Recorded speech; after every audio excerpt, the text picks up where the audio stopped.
280. Our meeting and our workshop is called to order. I'm going to ask if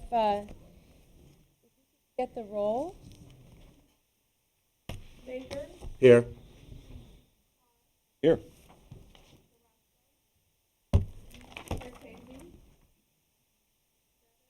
Here. Present. Herrera. Here. Here. Miller. Here. Wood.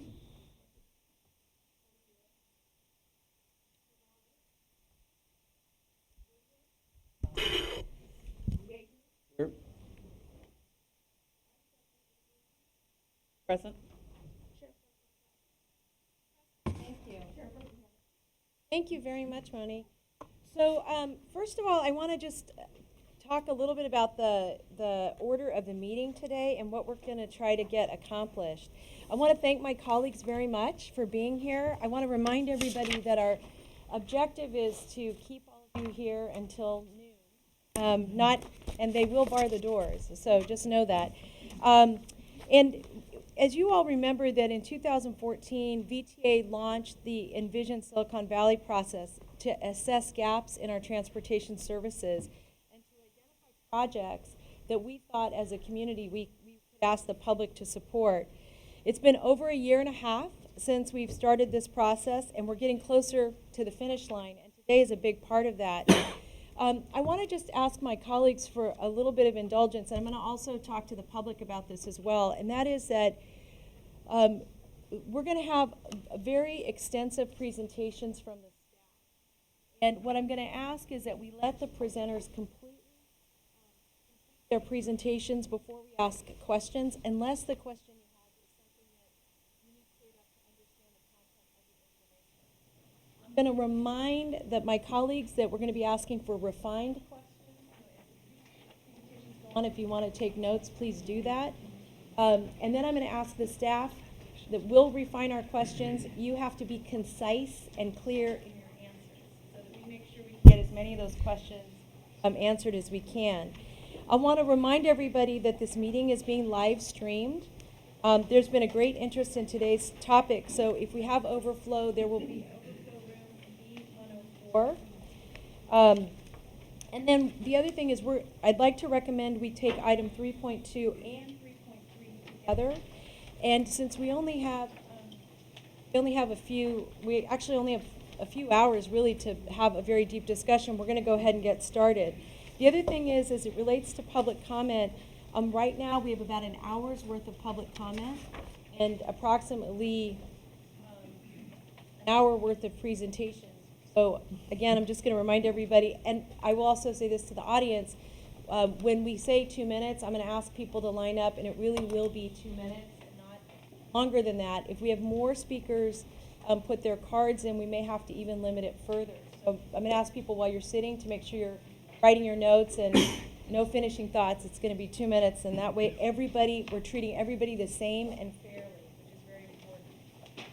Okay. So everybody okay with that? Any concerns about what I've raised? Or I'll be assessing time. So you guys think of comments in 1 minute and also in 2 minutes, because we might have to go there to make sure everybody gets a chance to speak. So we have 2 folks under public comment, and if this is on an item that will be discussed later, I will be asking you to not publicly comment on at this time. So first I'm going to invite up Eugene Bradley. And then Savita Vaidmai. Oh, thank you.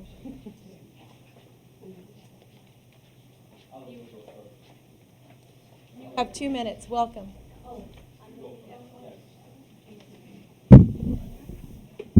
Thank you all. If the chair gives me a few moments, I just would like to turn towards the audience. That's fine, but you have 2 minutes. I have 2 minutes, that's fine. I'm Savita Vaidyanathan. In full disclosure, I'm the Vice Mayor of the City of Cupertino, but I'm here on my personal behalf. Just a show of hands, how many people took public transport coming here? Thank you. Would you like to have something at the bus stop which says, here is a survey that you can take to give your comments, or a QR code? I think that would be really important if this body decides on giving the public an opportunity to comment where they're actually waiting for a bus or any other form of public transport. So it is my request that you put something, either a website link or a QR code, that people can, while they're waiting for their public transport, comment in general about what they want VTA to do for them, as well as the Envision, which is why I'm speaking in public comments and not for Envision. I think I kept that within 2 minutes. Thank you very much. Very much. Eugene? Morning, board members, morning, public. Eugene Bradley, Silicon Valley Transit users. Couple of quick comments. One, 40 years ago, this last month, voters approved the very first transit sales taxes for Santa Clara County in 1976 on March 2nd rather. The other comment that I have, there were 3 disturbing incidents involving collisions with VTA vehicles and pedestrians, 2 of which, one resulted in a suicide tragedy. The other resulted when a gentleman was killed when a bus ran over him as he was getting off. I have to wonder, given all of this and given this current sales tax push, what is VTA doing to educate its drivers to ensure that passengers get off the bus safely before pulling off? According to the autopsy of the gentleman that perished in East San Jose, in southern San Jose recently, when a bus ran over him, that is not the case. So I have to wonder, what is VTA doing to train its drivers to ensure that passengers, and especially elderly passengers, get off the bus safely before departing? Thank you. Thank you. We're now going to move on to item 3. I am going to have to move this to 1 minute. We just received another 20 cards. So public comment will be one minute under each item. What we're going to do now is go to item 3.1, and this is to receive results of the Silicon Valley Leadership Group. This is the first item on our agenda, and what I'll do is I'll ask Carl Guardino is going to be our presenter on this item, and we worked closely with SVLG through this process, and Carl's here to share results. Welcome. Thank you. Thank you, Chairperson Chavez and members of the VTA Board and alternates. It's an honor to be here this morning. My name is Carl Guardino. I'm CEO of the Silicon Valley Leadership Group and a resident of Montecito in Santa Clara County. I had been asked this morning to provide feedback from the 5th public opinion survey that we've performed in the last 23 months, so that to the extent that's helpful in informing you of where voters and taxpayers seem to stand on the issues you're discussing today, to take that in whatever value it may find. I do want to provide the context, however, that this effort has been 3.5 years of data-driven work by the private with the public sector towards what we even tested. And let me reiterate, we do surveys to find out where good policy driven by data seems to be taking us, to make sure that's in alignment with the voters and taxpayers whose dollars these are. And so with that, let me start. Our person who conducts our surveys is Jim Moore of Moore Methods. We have been using this same survey firm for 3 decades. He is uncannily accurate. Feel free to ask me about that if you'd like, and I will give you examples. The sample size is 600. That provides us with a margin of error of plus or minus 4.2%. And it was conducted about a month ago. We will survey again in early June, and again, to stay open and transparent, we will once again share that top-line data with you. With that, the first is always the mood of the electorate questions. First in Santa Clara County and then for people personally. Both these numbers are quite robust, but as you can see from a personal perspective, it is sky high with 83% feeling personally things are in the right direction. And then in the context of a geography, still incredibly high at 64%. By the way, board members and alternates and staff, feel free to stop me whenever you'd like for anything that I have misspoken on or you need clarification on. The next is testing a 75-word ballot statement. And again, these bullets are from the data-driven work of more than 3.5 years, not the other way around.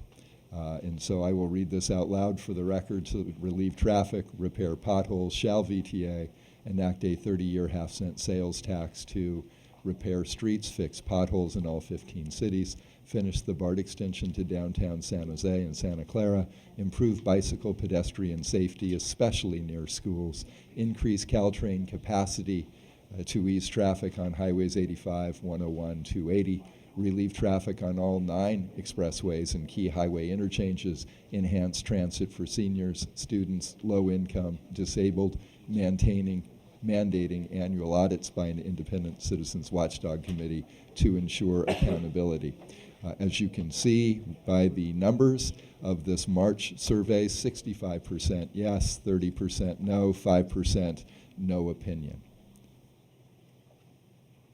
What is on the screen now is almost that precise same language that we tested in late November. And what you'll see is the same level of support, 65%, yet higher level in November as against March in opposition of 32, and a much smaller portion that is no opinion or movable of only 3.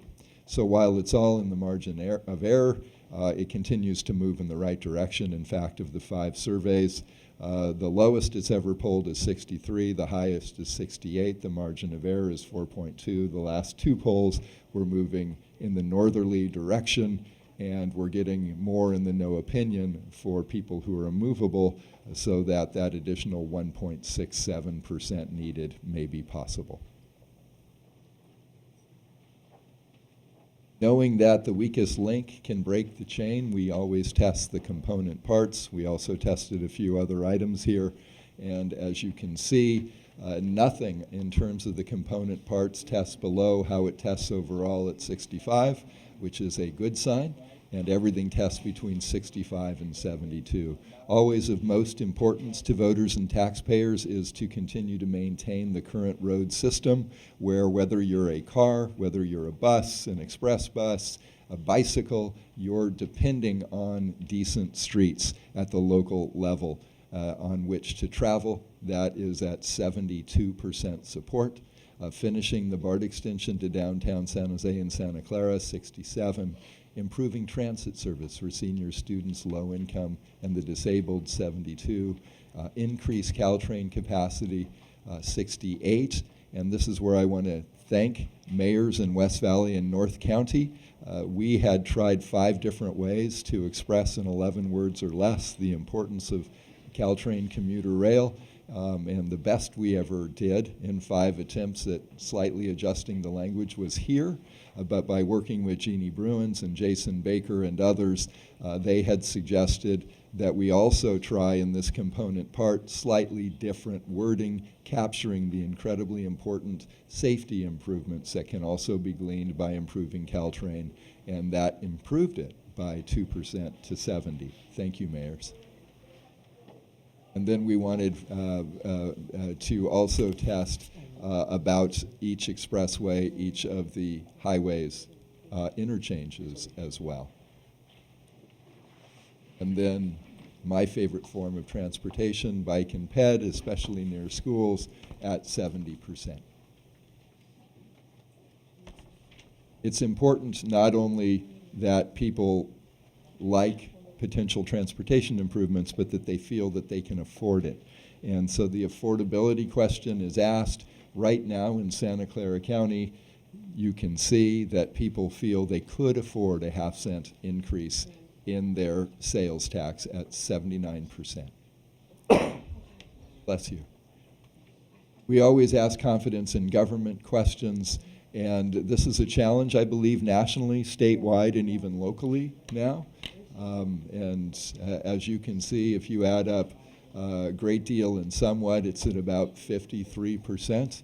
Traditionally, we see more confidence in voters about government, especially at the local level, but I think we're living in a challenging time at the federal level, especially on how people might be viewing government. We'll all want to continue to monitor this closely. Yeah. And $32,000 later, We hope that there is some value in that, and I'm obviously happy to answer any questions, not only on the survey results, but on the substance of why those improvements came to the top after 3.5 years of data-driven work. Thank you, Board Thank Chair. you, and thank you very much for being here. What I'd like to do, if it's okay with my colleagues, is we're going to take comments on this item, and then if there are questions. So I'm going to ask if folks could come forward, and everybody, and I apologize, we're going to get 1 minute because we're at a little over 55 speakers now for the day.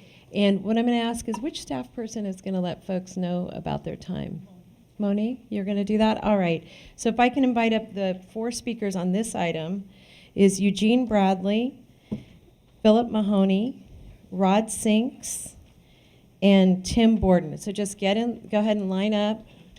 And we'll use that aisle to do that. Great. Thank you. Welcome. Good morning once again, board members. Good morning, everybody. Just one question regarding the survey questions that Carl had presented, though. The last portion, enhanced transit for seniors, disabled, and the low income. I've always read that transit is really for everybody.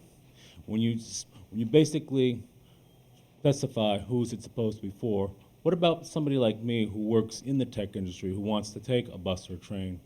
I feel like because I don't take Caltrain or even light rail, I felt kind of excluded from, I felt other people kind of excluded. So what would be done in the ballot language to change it to have it say who transit really should be for? Every person in this county. Let's make that happen if you're going to have this tax passed. Thank you. And then if I could have Mr. Sinks and Mr. Borden please come forward. Thank you. Good morning. I can't think of a better way to spend 1 minute of my Friday. I'm Phil Mahoney. I'm a partner with Cornish and Carey Commercial. And this is I believe, really a quality of life issue to improve our transportation throughout the county. It's not simply a business issue. It's not simply a commuting issue. It really touches all levels of our county. So I'm really hoping that we will support the plan that Carl has talked about for over 3 years now, and that you'll look long and hard at trying to do this. And I think you'll get great business support out of the community to try to back this measure. But I also think you'll get, as the poll numbers showed, a very large breadth of the full community behind something that will really help all of us. Thank you for your 1 minute. Thank you. I'm sorry, I was being very pushy with everybody. 1 minute, line up, sorry. Absolutely, thank you. Well, so last year we brought the North County and West Valley cities together to consolidate our voice in seeking transit improvements for the 2016 ballot measure.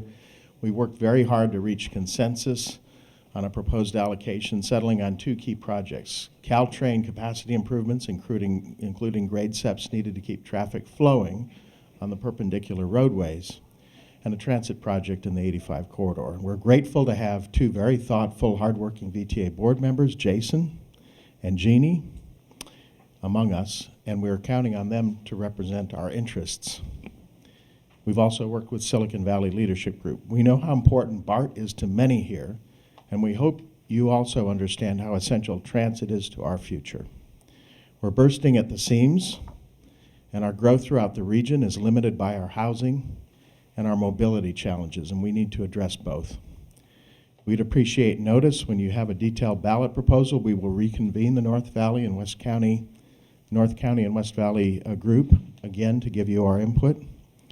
Essential to us is assurance that key transit parts of the measure will receive full funding, either with an absolute or percentage basis. I'm sorry that your time is up, and I'm being strict with everybody, Rod. So Tim, could you come forward? Thank you. Yep, thank you. Okay, thank you. So we do appreciate you creating the 85 corridor PAB. The cities on the corridor, Campbell, Sunnyvale, Mountain View, Cupertino, and San Jose, really have the densest cities of jobs in this corridor. The 85 PAB is looking forward to weighing in at our May meeting after review of potential alternatives, and we hope that you will listen and elect to fund our project. We know that it'll take a comprehensive study and public process of several years to come up with specifics, including alignment and mode. but many of us are convinced that we need high-capacity utilization of our limited real estate with mass transit and dedicated lanes to offer fast, frequent service that will get people out of their cars.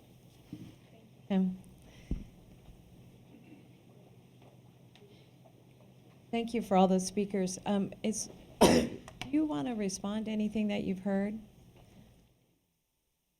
Okay. If I would see if there's any questions or comments from my colleagues for you right now? Yes. Were you going to follow up with another polling later on in June? Yes, thank you, Councilmember McAllister. As I mentioned earlier, the leadership group and our partners plan to conduct another survey in early June. We hope that will help inform all of us as to where our voters and taxpayers might stand on any proposal that you consider. Welcome. Carl, when you were doing the, thank you again for all your leadership in this. When you were doing the poll, were any of the questions stated in a way that, I know there's going to be other taxes on the ballot, let's put it that way. Was there a question that asked, would you do this if other taxes are on the ballot? Councilmember Camus, excellent question. 30 years of doing these and having had the pleasure now of leading or co-leading 11 ballot campaigns. What we call that is static on the screen, the things that you really can't control being on the ballot. What we found over time is that the voters in Santa Clara County are an engineering culture. They're very good at discerning by ballot measure what is in their own enlightened self-interest and voting accordingly. So we can never control what's going to be on the ballot. There will undoubtedly be, as there have been every election cycle in which we've proceeded successfully, numerous state, regional, county, special district, city, town measures that call for taxes or fees. And again, so far, voters have been able to say, this one is good for my family and I and our personal economy, this one not so much. So we will continue to depend on a very bright electorate in Santa Clara County. Do we have any more questions? I think seeing none, we'll say thank you, and you're going to stick around? I will be here as long as you need All right, me. good. One thing I did want to say, are there any open seats next to anyone? If you could raise your hand if there is an open seat. Is that one that, okay, just because as folks come in, if I was going to ask security, if you could just keep your eyes, we have a couple seats open, so if people come in, there's a spot for them. We have, I think, 2 more. All right. So now what we're going to do is we're going to move on then to items 3.2 and 3.3, and we're going to hear those together. So both of the presentations will be together. We'll take public comment on those together, and then we'll go to questions and comments from the board. Is that all right as a process? All right, gentlemen? Thank you. I'm sorry. Before you get to speak, Nuria gets to go first. So Nuria, then me again, and then you guys. Thank you very much, Madam Chair. As the chair mentioned, VTA is going to embark in a very dynamic, visioning process to identify pinch points in our transportation system throughout the valley. By far, the most critical step VTA can take is to ask the public for major investment in our transportation infrastructure. This morning, both John Risto and Scott Haywood will be describing the process that we went through and staff's recommendation for the next major investment in Silicon Valley. This next step is one in a series of steps that we've taken over the years together with the leadership and assistance of our colleagues in the stakeholder community and the Silicon Valley Leadership Group to invest in our future. We're at a critical point with our transportation infrastructure. At the board's direction, we've sought significant input from stakeholders, transportation professionals, and the public, and clearly there's a need to invest more resources. As you'll hear from Scott Haywood, there's remarkable degree of consensus around the needs, and this thanks to the willingness of all parties to recognize our regional challenges and help us take the necessary steps to meet them. What we propose is for transportation needs now and in the future, as a future for the economy of Silicon Valley and our children. And as in the past, the projects that will be funded come from a variety of sources, and an important consideration, inclusion in the proposed ballot of language, acknowledging projects, proponents, and in practice, this is how we've delivered successful projects over the years. Unlike the past, we will recommend categories of projects, and learning from past experience, we will recommend funding levels through percentages that will deliver these projects. I am hopeful that VTA and the citizens of Santa Clara County, under this board's leadership, will be able to deliver on this promise for our future. That, Madam Chair. Thank you. If you could proceed. And again, I want to just encourage folks to write your questions down. I'm going to remind the audience, everybody will only get to speak 1 minute on these items combined. I know there are blue cards in back, so if you haven't had a chance to fill one out, please do. And also print legibly. Thank you. Thank you, Chairperson Chavez. As you mentioned and Nuri mentioned, we did begin Envision Silicon Valley in 2014 as an opportunity to take a very comprehensive look at transportation and craft funding priorities. We wanted to engage everyone in a dynamic process to really look at what we need both currently for future transportation needs and identify solutions, and also craft funding priorities, one of them being a potential sales tax measure that we're talking about today. So I'm going to talk about the efforts that we did and how the different channels we utilized to get as much public input as we could. To begin, though, I'm going to mention that we formed an ad hoc committee of the Board of Directors, which was very key for us in helping staff guide staff through the process of Envision Silicon Valley. They met about a dozen times and were very instrumental in helping us determine the goals, the criteria, and the project analysis that I'll talk about in just a moment. So one of the main channels we used was to the use of our advisory committees that we already have existing. And in fact, these meet once a month or once a quarter, depending on the committee. And Envision Silicon Valley was actually a standing item since late 2014. So every month we checked in with them, got input, and I'll talk a little bit more about what they did in a moment. We also, to move beyond our advisory committees, we formed a stakeholder group. And we invited about 78 different organizations to join. And this is just a partial list of some of the folks who are a little bit more active. But we met about a dozen times with them as well to talk about Envision Silicon Valley. And what we really did with them was we reviewed, and they provided us input on the goals that I'll talk about in a second, the criteria for how we'll look at how well projects meet the goals we established. They helped us with a project analysis, looked at the project list that we got from our call for projects, as well as reviewed all community feedback. The second channel we used was community outreach, and this was a combination of efforts that we had. We did have kind of official public meetings that we did in the fall of last year throughout the county, where we had workshops and we were able to receive public input. We also did a joint workshop, 4 of them, with the Transit Justice Alliance as well throughout the county to receive input that way. And then we also sent invitations out to about 200 different organizations to go and speak to them on in a much smaller group to get their input as well. And just to summarize, really I think what we heard on this is something we probably all know, but transportation is a very personal thing. And how transportation impacts folks came out very loud and clear in all these, whether it be for transit and the need for more transit service, the need for better bicycle facilities, whatever it might have been, is transportation affects people locally and it affects their everyday lives.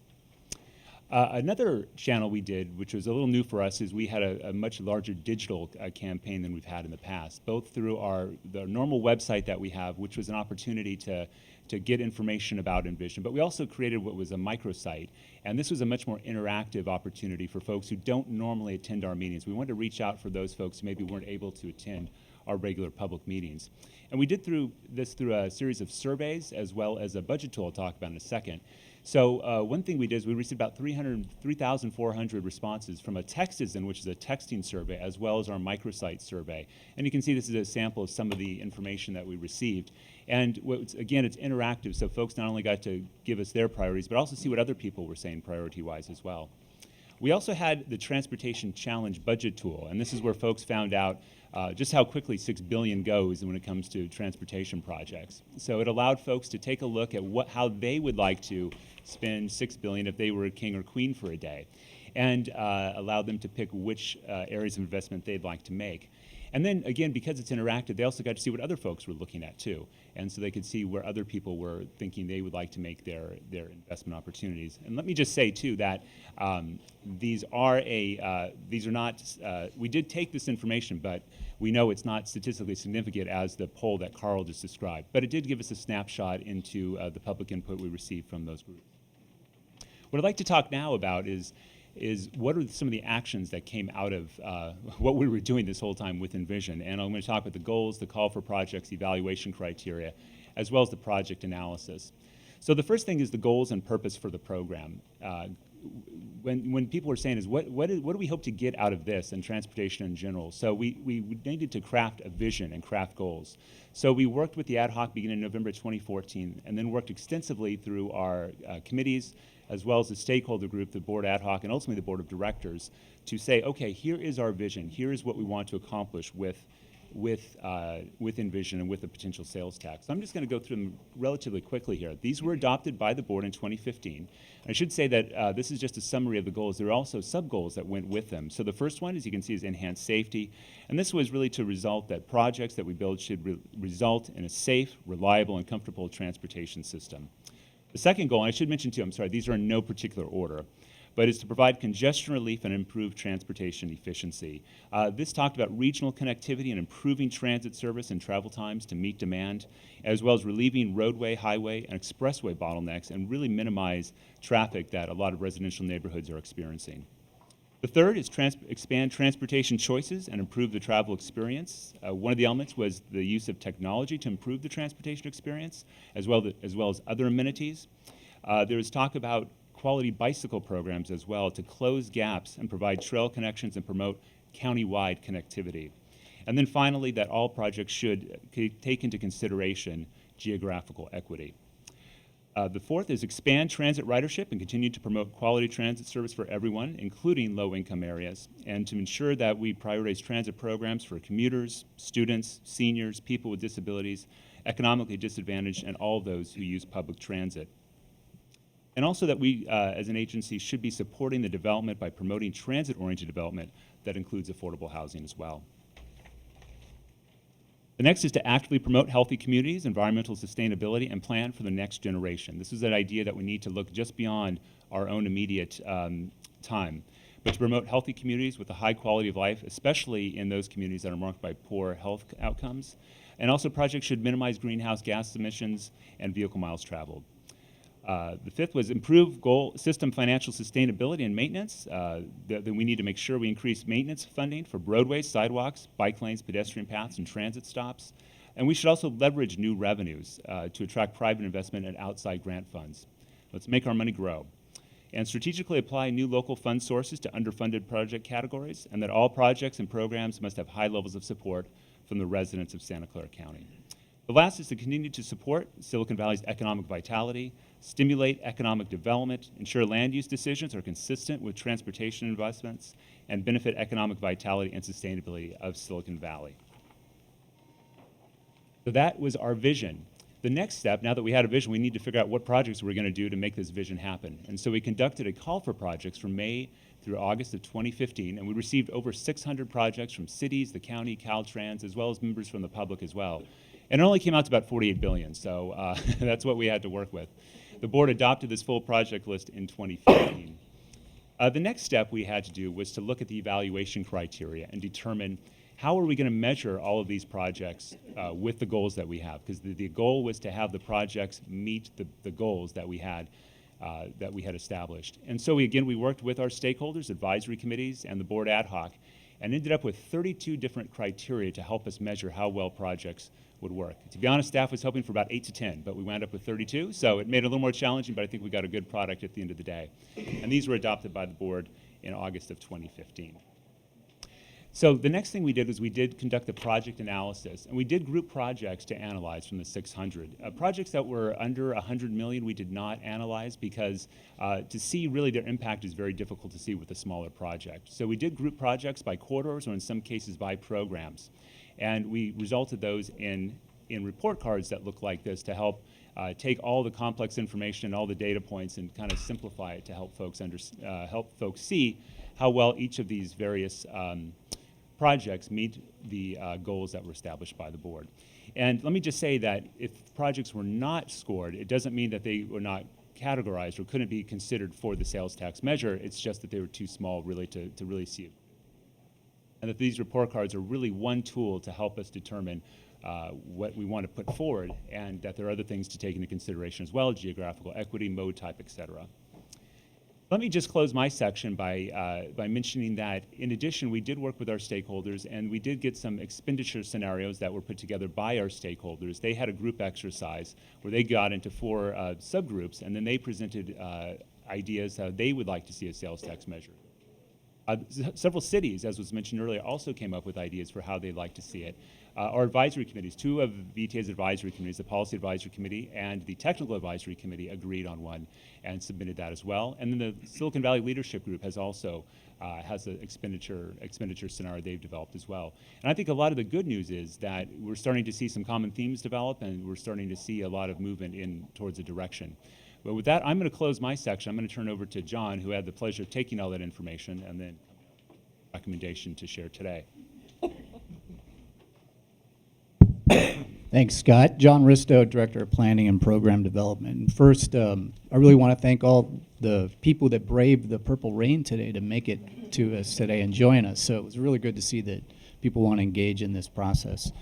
So I'm John Risso, Director of Planning and Program Development. The job I have today is actually to take all that input that Scott just laid out and try to connect the dots here in terms of taking the goals set by the board, the criteria, the evaluation, and then link that to a staff recommendation of projects and programs that we want to have the board to consider.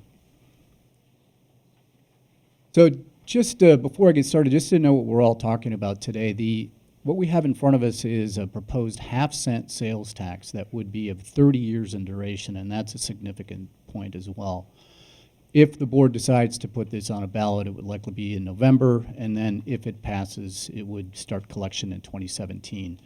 A current year dollar estimate of what we're talking about is up to $6.5 billion in 2017 dollars.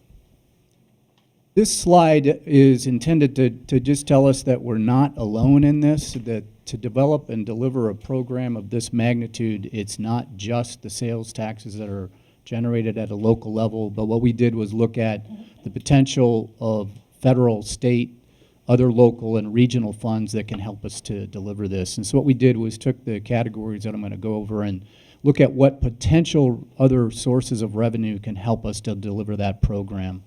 I'm also going to talk about this a little bit later in terms of how we need to actually leverage these funds to actually make this program happen and to aggressively seek and secure those fundings to actually make it happen. So as I go through the program that we're going to lay out as a recommendation, I'd like the Board of Directors to consider several questions. Do we have these categories correct in terms of, do we have the right types of programs in terms of a full system of multimodal package of projects that can deliver what we need to do to solve our problems? Do we have the funding amounts right in terms of the sales tax that we're talking about? Do we have that matched up? And then to actually deliver on this program, do we have some of the policies correct for each one of these categories?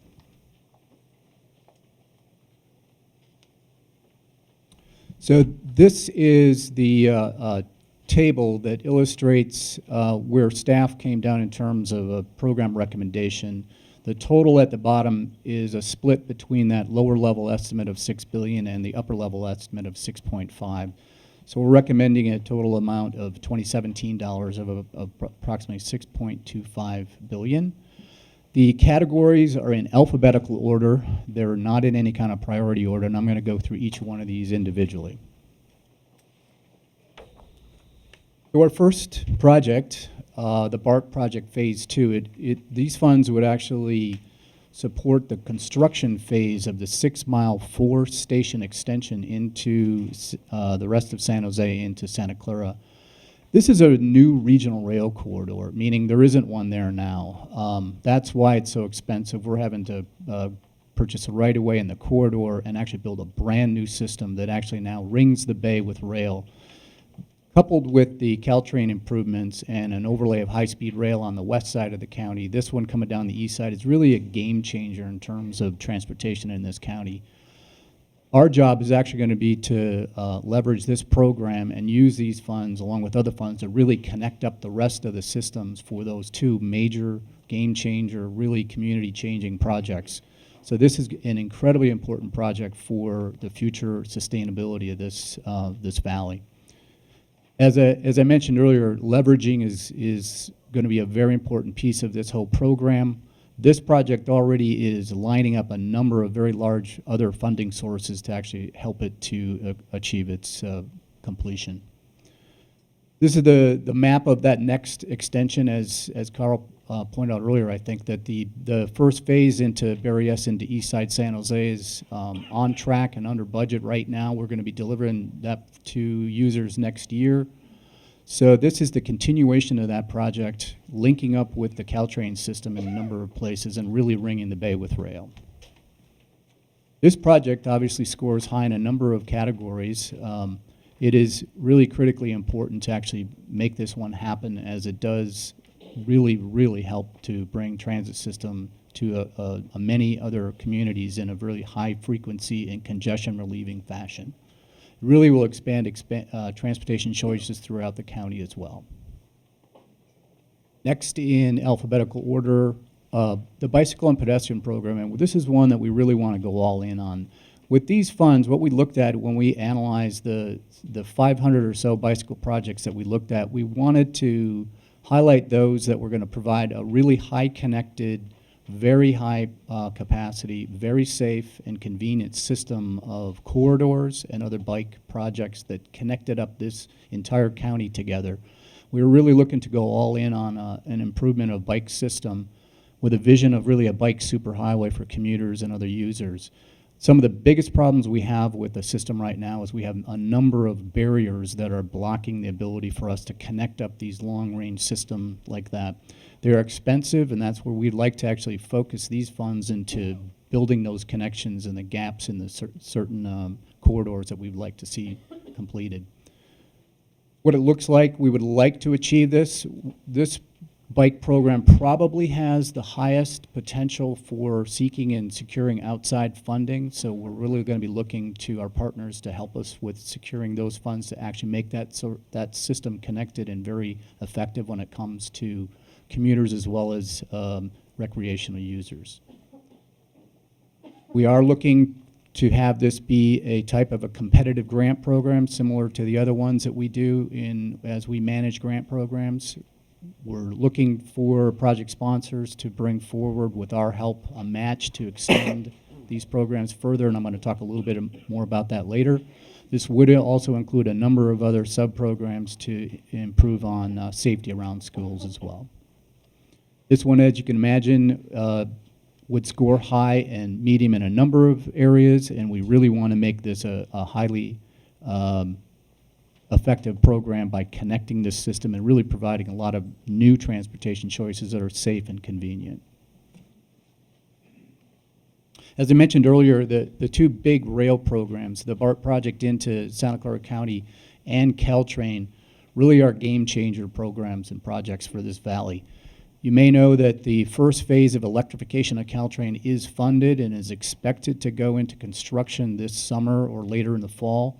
That will electrify the whole system from San Francisco all the way down to Tamian Station in San Jose. What this program will do was come in after that and provide funding for actual expansion of that system once that goes into effect by extending platforms, building platforms that can serve the new rail cars that are going to be extended and increased as phase 2 of the Caltrain expansion happens. This is just a map of the current system in terms of where it's located. It forms the spine, the backbone of this county, and that's why it's so important that this entire program be expanded and enhanced to actually make it more effective. It does score quite high with regard to expanding transportation choices, because it really needs to be, it needs to catch up with a 21st century system by an electrification and being able to handle the expanding transit demand that it is currently undergoing. On to another component of the Caltrain grades. The Caltrain program is the grade separations. Right now, most of the Caltrain system has intersections with local roadways, which create a lot of problems both for pedestrians, bicyclists, perpendicular traffic at each and every one of the cities up and down that corridor. This is a significant program of investment to try to correct many of those deficiencies for safety as well as just for traffic congestion as well. It would be a significant project to undertake. A typical grade separation could cost anywhere from $100 to $200 million, depending on what that looks like. This is certainly one that we're going to need to be seeking assistance from partners along the corridor and seeking and aggressively going after outside funding to make this one happen. There's the locations of all of the current grade separations, the current intersections that we'll have to consider for grade separations. There's a lot of them there. And if you added up the 100 to 200 million on these 11 different grade separations, that is a very, very large program. We're also looking for this as a program that's going to be able to deliver it. We're going to really have to aggressively seek outside funds. It's important that this program would really enhance safety along that corridor, which is incredibly important to the cities along there, as well as right now that at-grade system of Caltrain actually serves as somewhat of a barrier to much of the transportation trying to cross it, and this would actually expand on some of those choices. Another very important area into the roadway system is our county expressways. I want to thank the county. They went through an extensive process to actually develop a list of candidate projects to consider. That is just the tier one. They have many more projects they would like to consider, but this is what we would recommend for right now as their tier one candidate. It covers the county. This is a very important system that straddles the line between our local roadway system and our freeway system, carries an enormous amount of commuters and daily traffic every day. These improvements range from very large projects on the Lawrence Expressway to even smaller intersection improvements. They're spread out through the county. We worked with the county to develop what we think is the best candidate list that would actually effectively improve on some of those corridors that are right now breaking down. We also want this program to seek outside funding as well, and also we would apply a complete streets requirement where appropriate within those candidate projects. This one scores well with congestion relief and improves efficiency, and we really want to start to make these expressways multimodal, so that's where as the design moves forward on many of these, we're going to be really looking to expand transportation choices of all modes within those corridors. Onto a highway program. These are projects that we have analyzed and worked through with Caltrans and local agencies to really look at where those pinch points are. For the most part, these projects are not capacity increasing. They are actually interchanges that are outdated in their design and their effectiveness that are causing a lot of congestion within those corridors. So what we're looking at is actually trying to improve on those interchanges for both the congestion relief at those points, as well as many of these areas are actually access problems into high development, economically improving areas that need improved access to get into those areas just due to the development planned and already ongoing. The projects do span the entire county. We looked at every corridor and came up with what we think are the best ones to achieve that balance of congestion relief and improvements to access. We also are looking to actually leverage outside funding to complete this program, and where appropriate, apply complete streets requirements as well. This is, right now, there's a number of areas that are really limiting transportation choices because of the congestion caused at some of these areas. And of course, with the complete streets, we'd like to increase the safety as well. And a very important one, if you remember Carl's presentation, the top of his list that scored the highest on the poll was actually local streets and roads repair. We've got a very dire situation going on with decreasing federal and state revenues into just the basic maintenance of our local roadway system.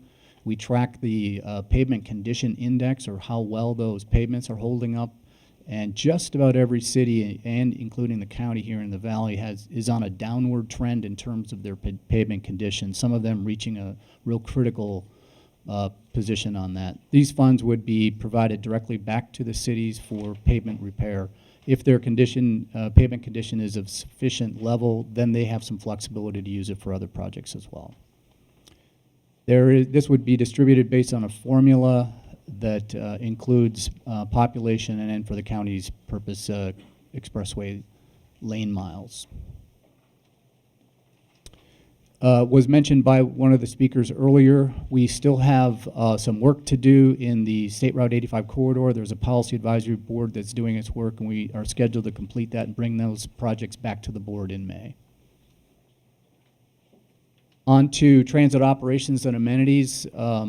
Scott mentioned the great working relationship and help that we really received to build what this program can do from the Transit Justice Alliance and a number of other stakeholders. So we've gotten a lot of input in terms of what's important. What we're going to be looking at to use these additional funds for is actually increase that service frequency along those high ridership corridors. That's the improvement program that we're going through right now that the board will be engaged in. We really heard loud and clear from many of the patrons that we need to improve the amenities at the bus stops, and that means shelters, better sidewalks, safer sidewalks to get there, lighting, and a number of other things. We've got 4,000 bus stops that we've got to improve. We really want to think new here in terms of how we're going to support new service models to serve some of these first last mile connections. That's a critically important place we have that has a real gap in our system of how to get people from stations to their destination. And also, we heard loud and clear about developing programs for the seniors, the senior disabled and lower income riders. This is what it looks like right now in terms of what we have for the red is actually our core system with 15-minute frequency. We want to really expand on that, particularly in the west and the north, so that we have more routes that were at 15-minute frequency and serve those areas. Obviously, this one scores very high and medium in a number of areas. It was highly sought after by many of people in the transportation stakeholder groups, and we support trying to make this as robust and effective as possible. This is really a roll-up, wrap-up map of everything. I'm not going to spend too much time on this one. It was everything that I just went through. So let me talk a little bit about, there was some concern about what it means to be matching funds. And the objective here is, as I pointed out here, is really to leverage those outside funding sources, and that could be federal, state, regional, local, private in some cases, to actually extend this sales tax reach in terms of delivering this program. For us to successfully deliver this program, we are going to have to aggressively seek and secure these other funds to make it work. This is really a common practice among all types of grant programs, and other county sales tax agencies use a similar thing for these kind of competitive programs. So it's very commonplace to apply something like this. There's a number of ways we could do this. There's options listed up there. We've already started to begin discussing this with the Technical Advisory Committee, and a staff recommendation really would be to send this topic back to the TAC, working out each individual category, what a potential grant match and a sponsor support would look like in each one of those. Each one is probably going to look different, but here's some options. So we'd recommend it just being sent back to the TAC. So what do we get for all these improvements? We did a real preliminary look, high level, of some of the benefits of the whole program over the entire look of all the multimodal section of this recommendation. And we really do think, with all of the improvements that we're looking at here, that we can really increase the key components, transit ridership by 25%, really make a big change in terms of mode shift, in terms of instead of driving, being able to walk and ride your bike. And then even those roadway, expressway, and highway projects can really relieve a lot of congestion and improve air quality over the long term. The measure really can fulfill those goals and the visions set by the board. It really is balanced and multimodal, and it looks like it's supported by, as Carl had pointed out, by voter with strong poll results. So these are the three questions. I want to just reiterate those, and then I want to just close real quickly with a couple of points. As I pointed out earlier, the first point is really expectations. This is a very large and very complex 30-year program, which means that we are not going to be able to deliver all of those projects and programs within the first 5 years. So we're going to need to work with our partners and stakeholders to really develop how we're going to proceed through a program like this. I would imagine that our grandchildren are probably going to be presiding over a ribbon cutting a couple of decades from now for the last project of the last program. So we all need to keep that in perspective. The other point just to raise, it was talked about by the general manager, and that's accountability. We're going to be going to the taxpayers to ask them to invest in a program. Our promise to them is that we deliver on that program of projects for Silicon Valley. That is a shared accountability. That's shared with our 15 cities, the county, VTA, Caltrain, Caltrans, all of our other transportation stakeholders, our private sector, including our planning and engineering firms that we will count on very heavily to help us deliver. So that shared responsibility to deliver what we tell the voters we're going to do, if they're going to choose to invest in this, is very, very key and an underlying premise of these local sales tax programs. I am convinced this is the right county. We're the best one, as evidenced by our track record that you saw this morning of the last couple of decades of delivery. We're the best ones, best prepared to do that. We're ready to go, and we can do it. So just the next steps here is we're going to be asking for input from the board and the public, and then we're going to be going back out to the public to display what the board directs us to do today. We'll be back to you in June for a final consideration to put this on a ballot in November. Thank you very much.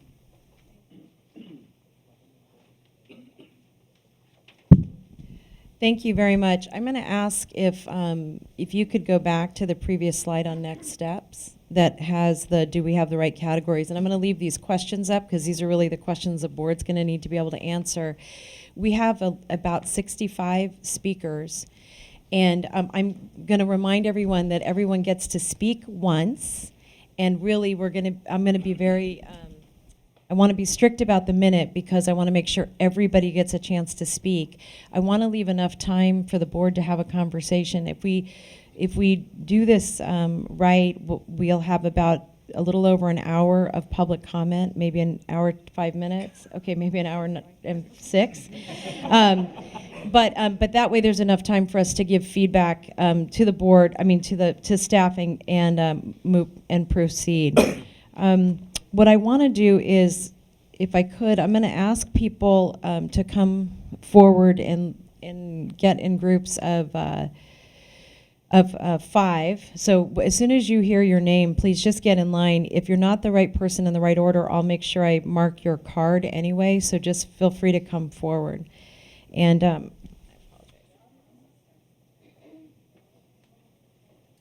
all right, so we'll go ahead and begin. And I was going to open it up for a few comments, but I think I'm going to go ahead and wait until after we hear the public comment, if that's all right with my colleagues. Yeah. All right, so if I could invite up Doug Muirhead, Deborah Lavoie, Mary Gilbert, Dolores Nelson.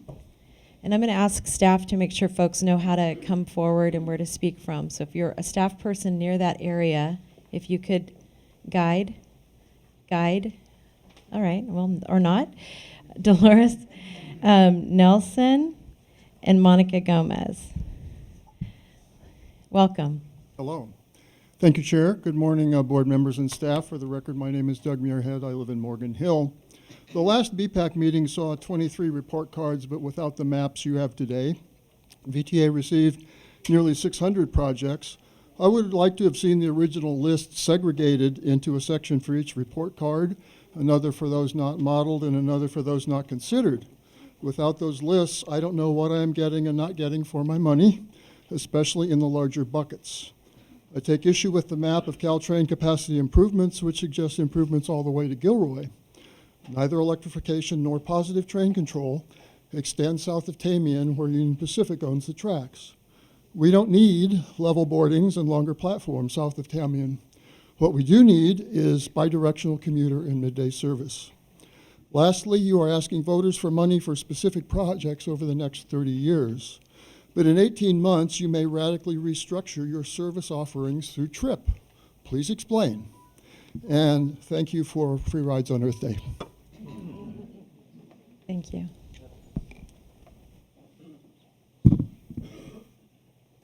And I'm going to ask people just to introduce yourself and keep going. My name's Deborah. I'm a resident of downtown San Jose. First, I want to thank you for Caltrain's funding. My husband and daughter take Caltrain every day, use the bike cards, the bike lockers, and they thank you too. In my neighborhood in downtown San Jose, folks often have one or no car. We rely on buses, biking, and walking. However, buses take much too long to reach destinations. We need more frequent and express buses. We appreciate the new bike lanes. It's a great first step, but we need physical barriers between the bike lanes and the cars for us, in order for us to feel safe. And further, we must keep the lifeline services. They're crucial as we work to increase ridership. But what I really want to talk to you about, as a mother, I'm deeply concerned about the climate crisis. I'm sorry, your time and our is up. children's future. I hope Deborah, that I'm you will sorry, your take time climate is up. considerations Thank into you. your decision making. Thank you. I'm so sorry. I want to be fair with everybody, so everybody gets a minute. I apologize, especially because you're my neighbor. Go ahead. Good morning. I'm Mary Gilbert, Executive Director of the Council of San Benito County Governments. We're your partner on the San Benito-Santa Clara Mobility Partnership. And I'm here today to speak in support of the 25101 interchange improvements that you have proposed in your really robust and impressive work plan for your tax measure. San Benito COG is pursuing a half-cent sales tax, a 30-year measure on the June 7th ballot, and we've dedicated 50% of our funding to improvements to relieve congestion on Highway 25. So we look forward to having the opportunity to work with you in partnership as improvements to that 25101 corridor are important to the entire 25 corridor. So thank you.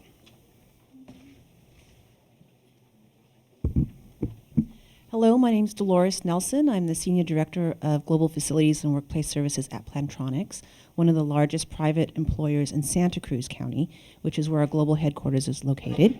I'm here today for support of the transportation ballot measure for Santa Clara County. Plantronics is a global company, but we're based in Santa Cruz with over 30% of our workers, and the majority of our partners and our companies we work with are in Santa Clara County. Both Santa Clara and Santa Cruz County need transportation improvements to address congestion in the region. Traffic congestion in Santa Cruz and Santa Clara County remain an interrelated problem. I happen to be one of those who lives in Santa Clara County, and traffic congestion around peak and commute hours has been a constant issue. Traffic congestion on our city streets, our county roads, our highways impact the employees' ability to get to and from work, and impacts the quality of life and adds additional time to the work-home, loss of time to the work-home balance. A transportation measure for Santa Clara County will help keep Silicon Valley companies like Plantronics competitive. Thank you, Monica. To be followed by Thomas Harrington, Poncho Guevara, and Mark Ramon Serra. Good morning, Monica Gomez, Applied Materials Semiconductor Manufacturing Company, headquartered in Santa Clara. I'm here today to express my support for the leadership group's expenditure plan. I'm from East San Jose, have lived in Morgan Hill, but moved back to East San Jose because of the commute. I usually leave my house at about 6:15 in the morning just to avoid bottleneck freeways, but it also means I get my kids up at the crack of dawn just in order to get ready and get out the door. And I'm not the only one. At Applied Materials, we have more than 3,000 employees in Silicon Valley, with the majority who live in the South Bay. Our parking is impacted, and our employees are facing traffic nightmares on a daily basis. For the past 3 years, we have supported and participated in a balanced process that is fiscally conservative for a path forward. It is vital to our community to have this measure on the ballot in November, and I urge the VTA board to adopt the leadership group's plan, and I will commit to help it pass. Thank you. Good morning. My name is Tom Harrington. I'm the Global Commute Solutions Leader for Intuit and the Chair of the Mountain View Transportation Management Association, MVGO. Our workers have the same struggles with traffic congestion as our neighbors in North County. Intuit would like to commend VTA on the Envision process, starting by establishing goals and evaluation criteria, followed by a call for projects and stakeholder discussion, and completed with a prioritization process is the key to success in any business venture.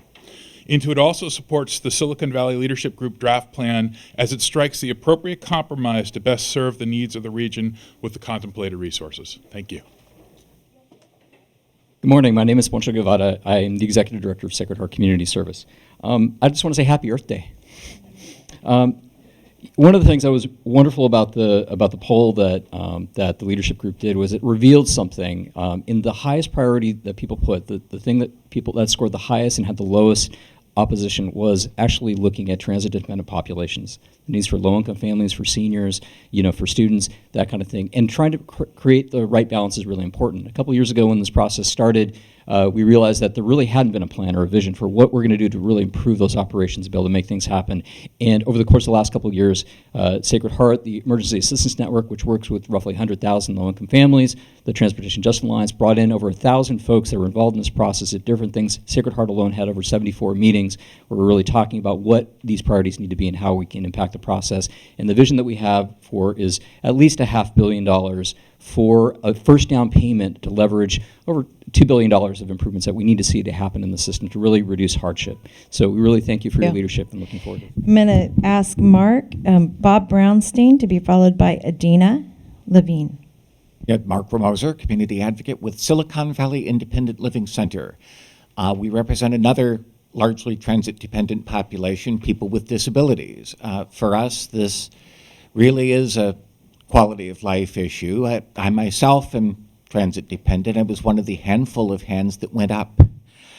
We are a member of the Transportation Justice Alliance. I am here to support the $500 million for transit equity so that the system can serve the entire county, and not just a few large workplaces.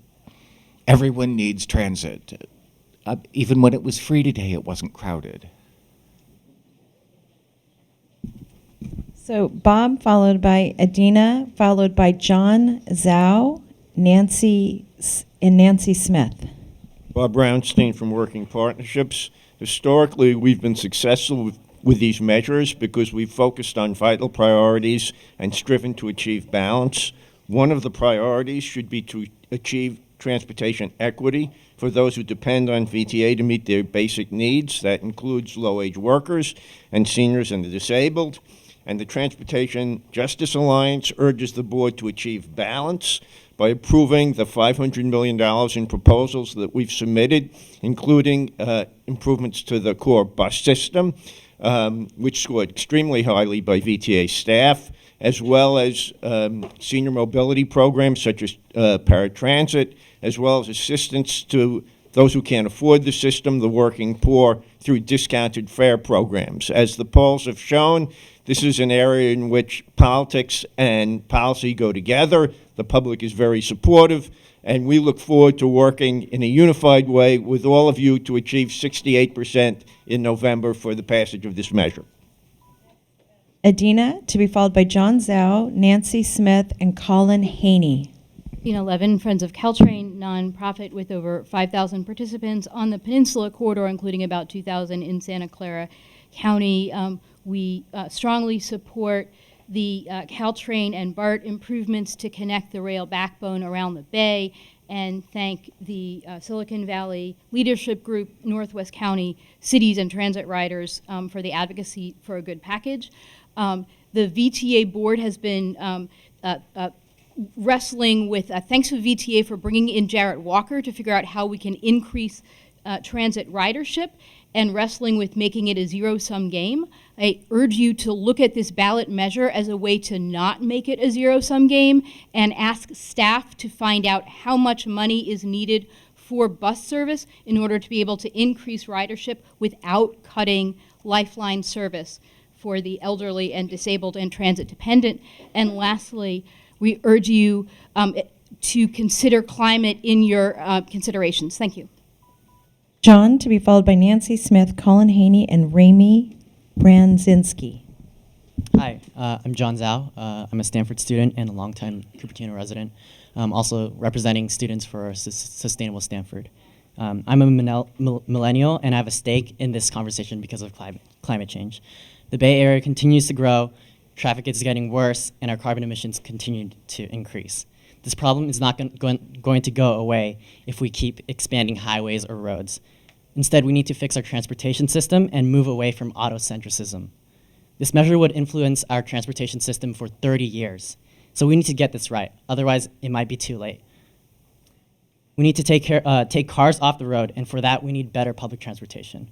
Unfortunately, our current transit network is too slow and inflexible. It's a struggle for me to get from Stanford to Cupertino because of poor last-mile options. It's important for us to invest in Caltrain and BART, but I also urge the VTA to invest in the bread and butter for our whole system to work, buses. So I urge the VTA to prioritize I'm sorry, I'm being investments in bus very lines. rude to everybody. Same rudeness, I just want to be fair to everyone. So equally rude. So Nancy, Colin, to be followed by Ramey, Angela Kung, and Stan Nakaso. Thank you. Hi, honorable members of the VTA Board. I'm Nancy Smith. I work for NVIDIA Corporation. I'm here in support of the Silicon Valley Leadership Group's proposal. I live in Sunnyvale, and I pass through the Lawrence Station area every day on my way to work. And I'm happy to see the 825 new apartments going in, but it's soon going to be faster for me to bike to work than to drive with all those people. And I'm concerned for my safety, frankly. Just yesterday, I passed by the intersection and saw a mother putting flowers down where a person was killed at that intersection. And we really need the improvements provided in this proposal for grade separations. And if you support the Silicon Valley Leadership Group's proposal, I, as an NVIDIA employee, will work with my colleagues to get it passed. And also, we'll work to change our culture to have more sustainable use of commuting options at our company as we all travel to our new facility at Monroe and Central. Thank you, Chair Chavez and members of the board. My name is Colin Haney. I'm with Silicon Valley Bicycle Coalition. Today, I just really want to share our support for the complete streets requirements that staff has recommended in the local streets, the county expressways, and the highway interchange line items in their proposed allocation. We've had our own fairly robust outreach process for this, working for the last 2 years with our local teams in San Jose, Mountain View, and Palo Alto. VTA staff was kind enough to come out and present to our Policy Advisory Committee, and overwhelmingly we hear from our members that the $250 million for more marquee, dedicated bike and pedestrian projects is fantastic, but really what's needed is an overall integration of bike and ped facilities into our larger transportation network, and that's what that complete streets requirement will achieve. With that said, we look forward to supporting a strong multimodal measure. Thank you. Thank you. Angela Kung, Stan Ramey, Ron Gonzalez, and Monica Gomez. And I'm going to ask people to line up, and if you don't come forward, I'll put your card aside and see if you come later. Yeah, I'm not Angela, I'm Stan. All right. Okay, good morning. My name is Stan Nakaso. I work with Lockheed Martin. I'm here today to voice our support for the Silicon Valley Leadership Group expenditure plan. We have 3 facilities in the Bay Area, our Sunnyvale campus in Moffett Park that employs approximately 5,000 people, our Palo Alto campus in the Stanford Research Park with more than 300 employees, and our Santa Cruz facility with close to 100 employees. Many of our employees reside in Santa Clara County, but regardless of where they live, they would all benefit greatly from the proposed improvements to reduce traffic congestion, including BART to Silicon Valley, Caltrain improvements, and the highway overpass projects. It is really important that this measure be placed on the November ballot to help address our traffic issues, and we also recommend adoption of the Silicon Valley Leadership Group plan. Thank you for your consideration. Mayor? Might have chased the others away.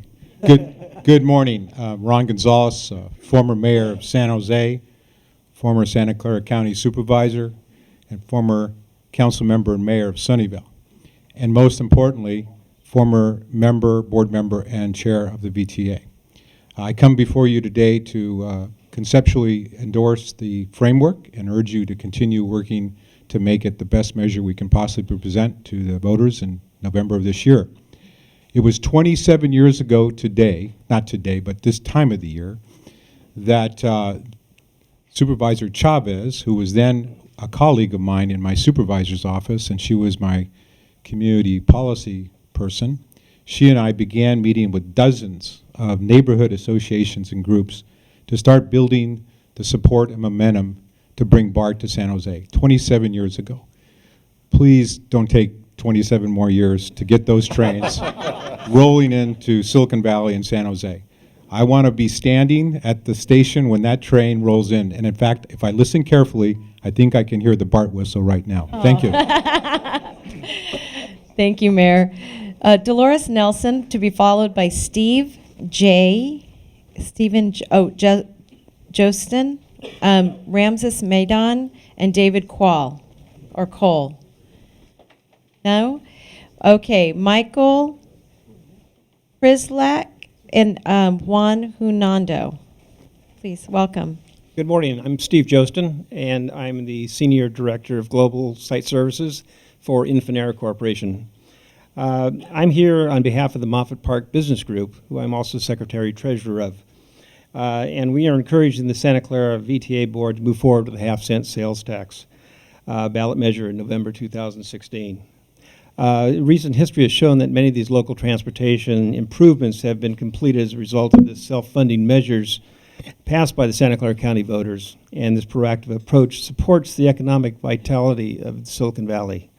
By way of reference, the Moffett Park Business Group is an improvement association that is concerned with environmental and economic health for our members located in the Moffett Park area in Sunnyvale. Our association consists of major employers such as NetApp, Lockheed, Yahoo, J-Paul, Juniper, Datati, LabSite, Rambus, JSR Micro, Foothill College, Google, Amazon Lab 126, and Thank you. Infinera. I'm sorry. I need to, but appreciate you being here. Ramses, David Cole, Michael Prishliak, Juan Hunando, and La Rondetta. And I'm just going to do a universal apology for all the mispronunciations. Welcome.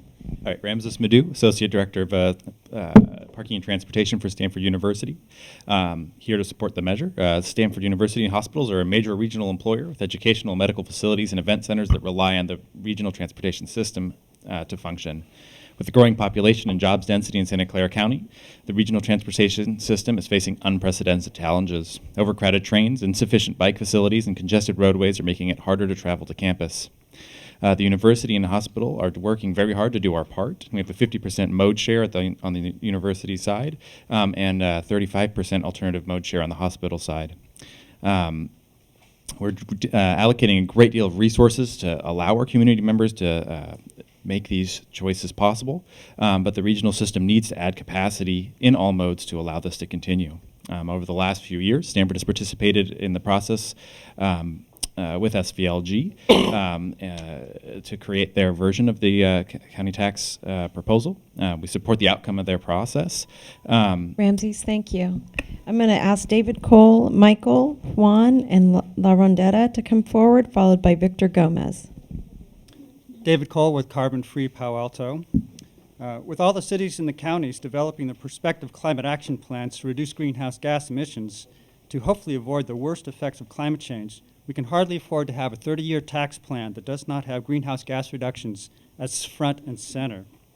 Without the reductions of greenhouse gas emissions and VMT and miles traveled as the main criteria for expenditure of funds, VTA, this sales tax measure, is out of steps with the cities, the county, state, and goals, and the consensus of over 195 countries that were at the COP21 climate talks in Paris. I'd ask that you please reduce the highway and expenditure expressways projects in this tax measure and to increase the spending on cost-effective transit and bike ped projects so that this region can do its part to address climate change. Happy Earth Day. Thank you. Victor, if I could have you wait for just a second, and I'm going to invite up Anjali Kauser, Nick Perek, and Darlene G. Thank you. Great, thank you, members of the board. Victor Gomez, Vice Mayor with the City of Hollister, and I'm here in full support as a commuter, as somebody that works in downtown San Jose. It's very important that we address the issues on Highway 25 and Highway 101 in South County. I also want to share a letter on behalf of the San Jose Silicon Valley Chamber of Commerce from Matt Mayhood. On behalf of the San Jose Silicon Valley Chamber of Commerce, we would like to express our full support of the proposed Santa Clara County transportation sales tax. The San Jose Silicon Valley Chamber of Commerce strongly believes this approach to a sales tax revenue measure is the most prudent moving forward and supports the allocation of investment. The proposed expenditure plan provided by the Silicon Valley Leadership Group encompasses the substantial need of transportation and transit improvements in every segment of our county. We applaud your leadership in this initiative, and if successful, we look forward to seeing those infrastructure investments in our local highways, expressways, and BART to downtown San Jose. I'd also like to share that we look forward to the partnership as a board member for the San Benito County Transportation Agency. Thank you, Victor. Thank you. Angeli, followed by Nick Park and Darlene G. So if any, yeah. All right, I'm Darlene G., not any of those other people in between. Good morning. I'm here as the leader of HNTB Corporation's business in San Francisco Bay Area. We are a long-term partner and supporter of VTA. Our office here in Santa Clara County has been here for over 20 years, and over 30% of our own workforce commutes, lives, and deals with the mobility challenges in Santa Clara County. I'm here to urge the board's support for the leadership group expenditure plan, and I want you to know that our organization will give you all of our best and full support for passing the measure. Thank you. Thank you. I'd like to invite up Millicent Kenny, Rawi Yadav Rajan, Raul Laboria, and Aaron Brennock. And I'm going to call everyone's names twice, and if I don't get folks, I'll put them aside and we'll look for them at the end. Welcome. Hi, I'm Millicent Kinney, the Parking and Transportation Director at Santa Clara University, and I'm here in support of the Silicon Valley Leadership Initiative. I also am here representing Father Ng, who is a huge champion of bringing BART to our area. So thank you. Good morning. I'm Raul Labarin, Assistant Vice President and a local office lead for WSP Parsons Brinkerhoff. I'm here today in support of the Silicon Valley Leadership Plan. I'm here today also as a resident of San Jose. I make a daily commute between Almadena and our offices near the airport.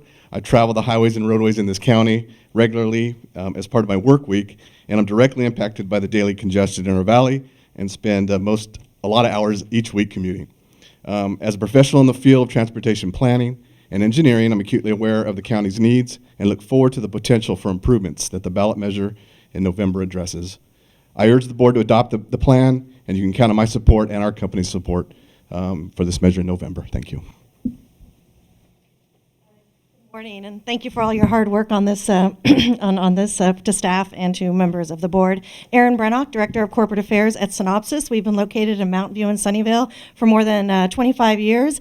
And when we talk to our employees, not only are they tasked with highways and roads that are congested, but they also also cite the lack of frequent and convenient mass transit options. So there's not a lot of substitute.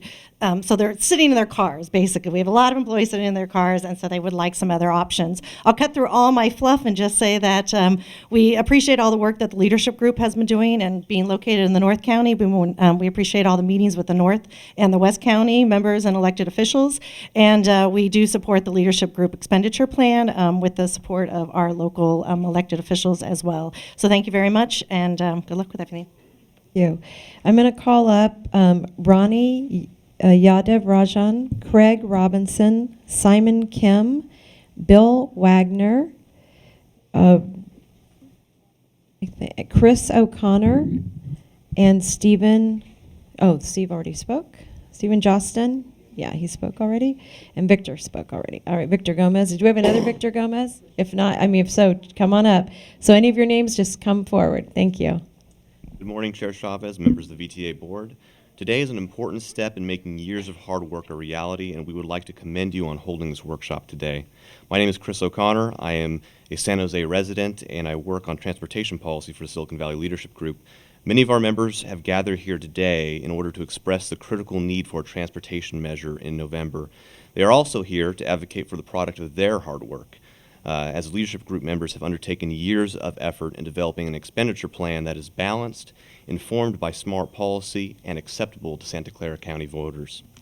On behalf of the leadership group, we respectfully request your sincere consideration of our recommendation and encourage you to take the transportation measure to the November ballot. Thank you very much.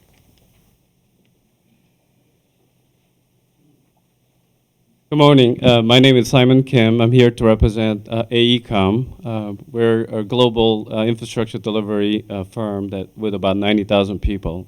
And in the Bay Area, we have about 1,000 people fully working. And I think we all agree that the mobility is very critical for our current and future.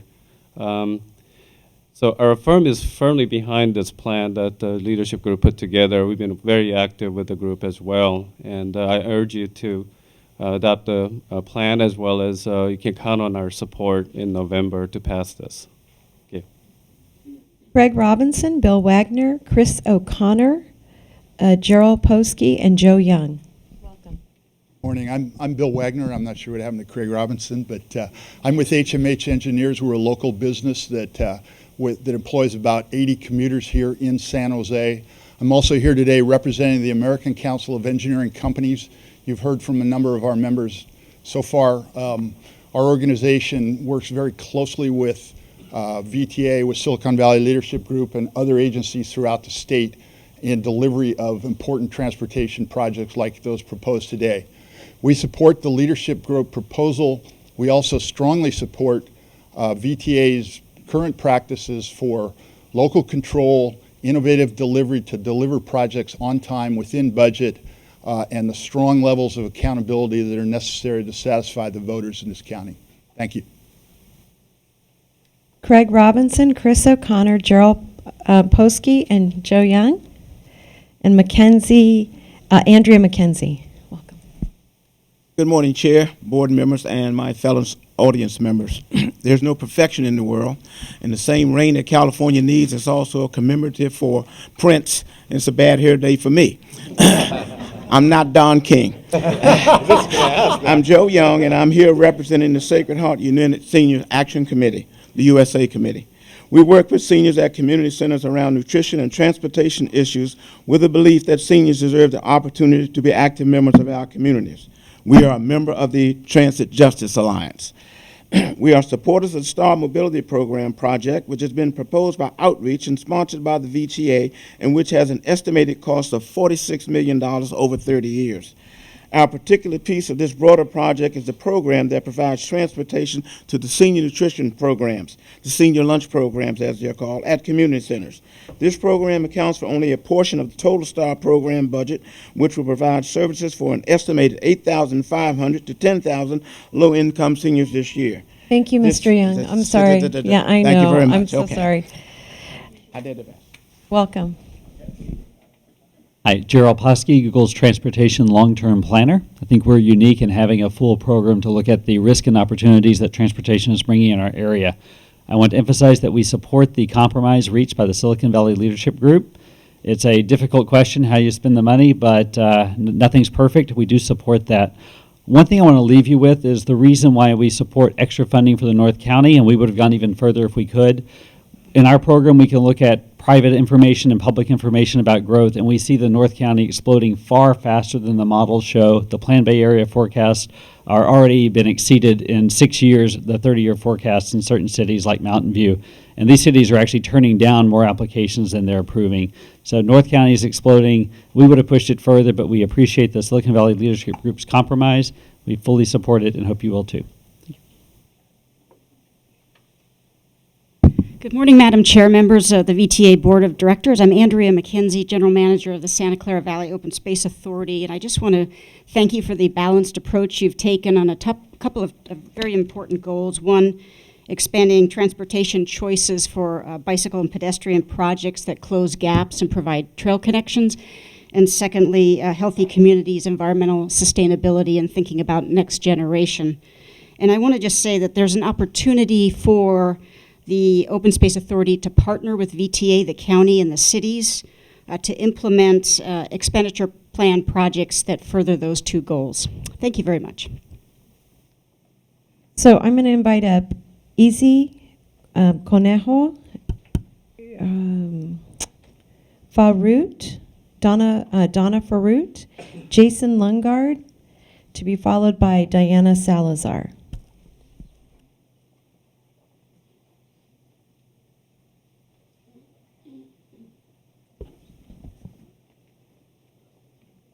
My name is Easy Cornejo.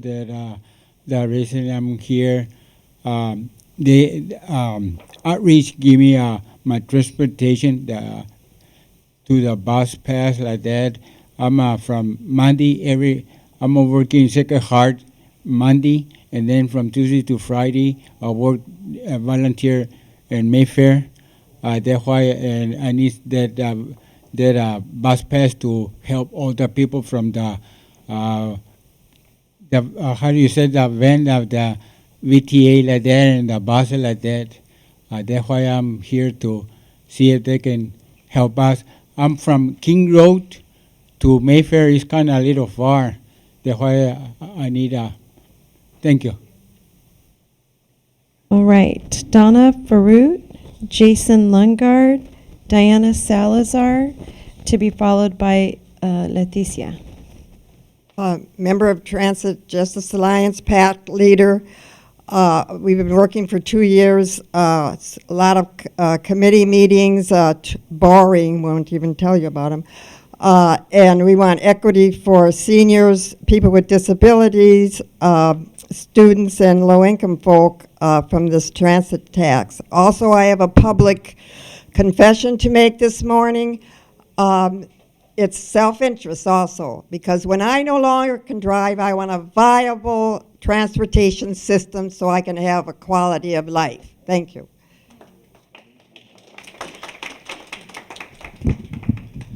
Hello, I'm Jason Lungard with Aprill, and here to express support for the allocation put forward by the Silicon Valley Leadership Group. We think that allocation strikes the appropriate balance both geographically and across different transportation modes.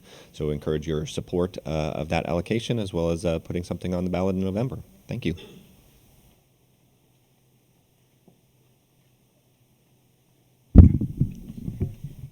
I'm used to this. Okay. Good morning, members of the VTA board. My name is Diana Salazar. I'm an organizer for Sacred Heart's Rutu committee. That's an organizing bus committee of 300 members and growing here in San Jose, Sunnyvale, and Gilroy. The current mayor of Bogota in Colombia, Enrique Peñaloso, speaks about buses as being democracy in action.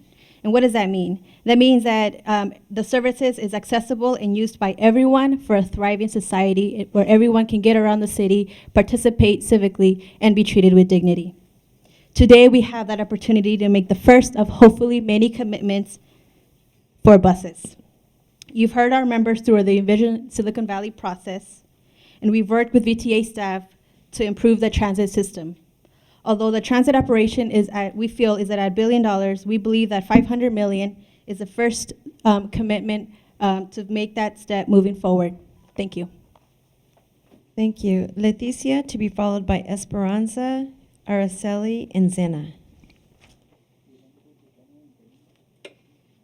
Buenos días. Mi nombre es Leticia y soy miembro de Rutu, un comité.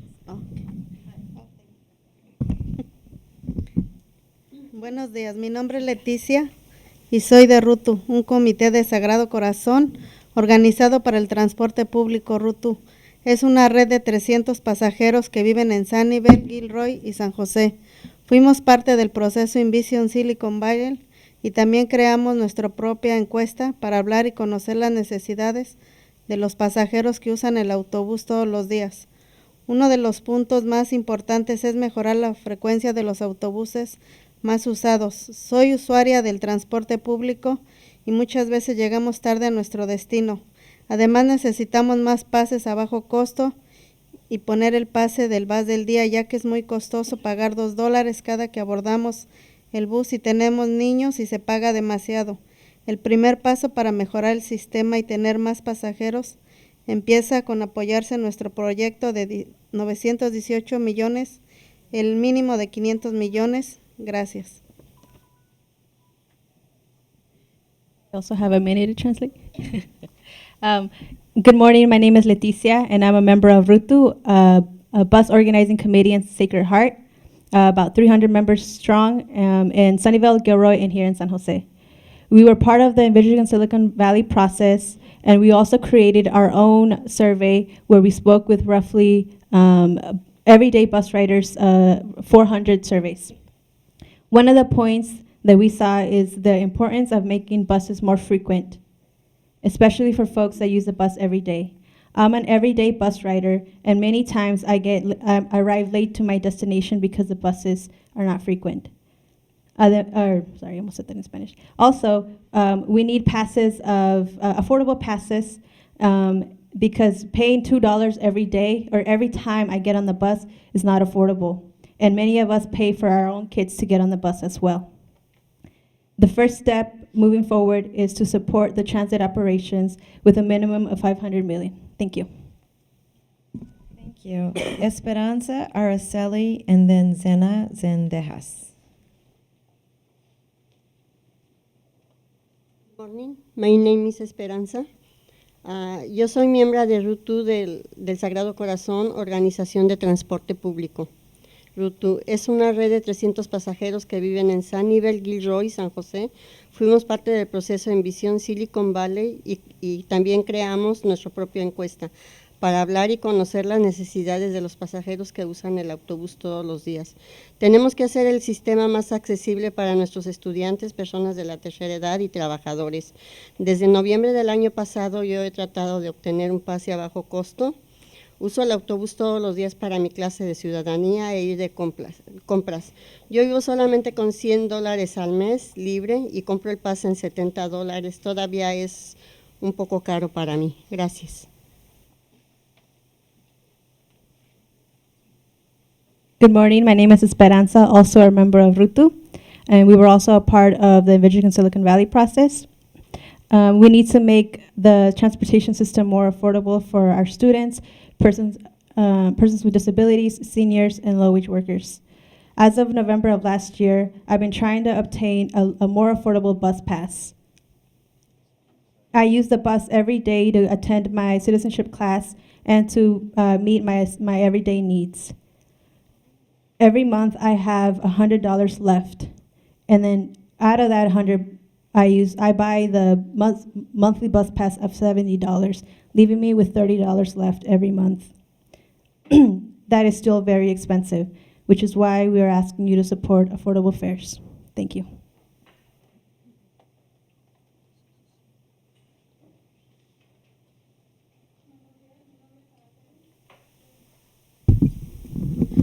Soy miembro de RUTU, un comité de Sagrado Corazón organizando por el transporte público. RUTU es una red de 300 pasajeros que viven en Sunnyvale, Gilroy, San José. Yo vivo en San José. Fuimos parte del proceso de Envision Silicon Valley y también creamos nuestra propia encuesta para hablar y conocer las necesidades de los pasajeros que usan el autobús todos los días. Colectamos más de 400 encuestas. Tenemos que hacer el sistema más accesible para nuestros estudiantes, personas de tercera edad y trabajadores como yo. El transporte debe ser más frecuente, eso es mi único modo de mover en la ciudad. Soy madre de 3 niños y los llevo a la escuela, citas del doctor, comprar comida. Una frecuencia de 15 minutos sigue moviendo la ciudad. También yo pago por 3 personas y si no es un sistema frecuente y accesible no lo puedo usar. El primer paso para mejorar el sistema y tener más pasajeros empieza con apoyar nuestro proyecto de 918 millones, el mínimo de 500 millones. Gracias. Good morning. My name is Araceli, also a member of RUTU and Sacred Heart. I'm also part of the Envision Silicon Valley process, and I live in San Jose. We need to make our transportation system more accessible for students, persons with disabilities, seniors, and workers such as myself. And we also need to make the bus transportation system more frequent. This is my only mode of transportation to get around the city, and I am a mother of 3 kids. And I take them to school, to the doctor, and grocery shopping. A 15-minute bus frequency will keep the city moving. I also pay for their individual bus fare, so I pay for 4 people every time I get on the bus. This is not a system that I can continue to use, because it's not frequent and it's not affordable. And the first step to improve this is to support the transit operation system. Thank you.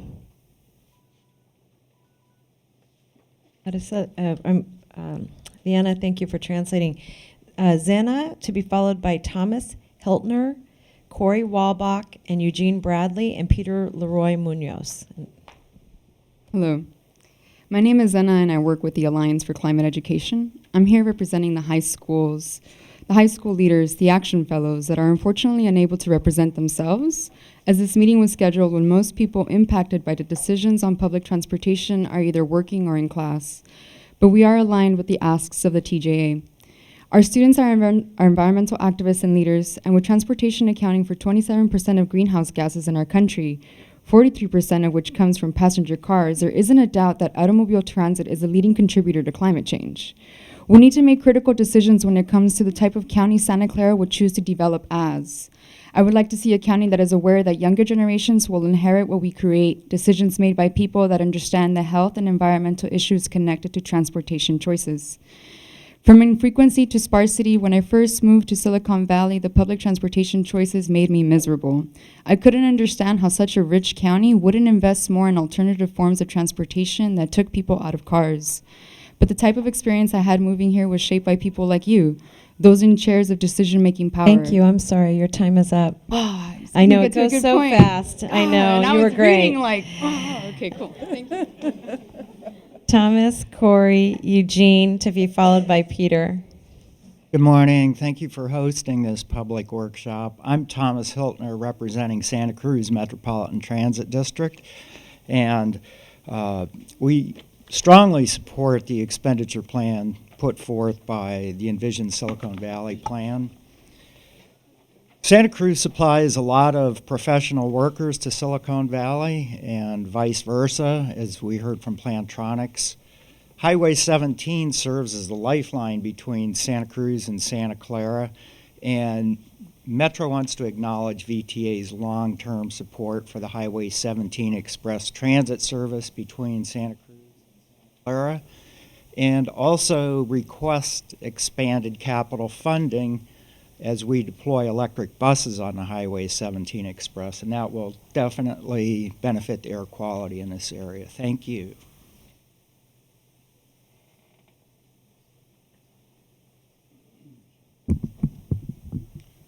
Corey Wolbach, Palo Alto City Council. The lion's share of commuters to Palo Alto come from other parts of Santa Clara County.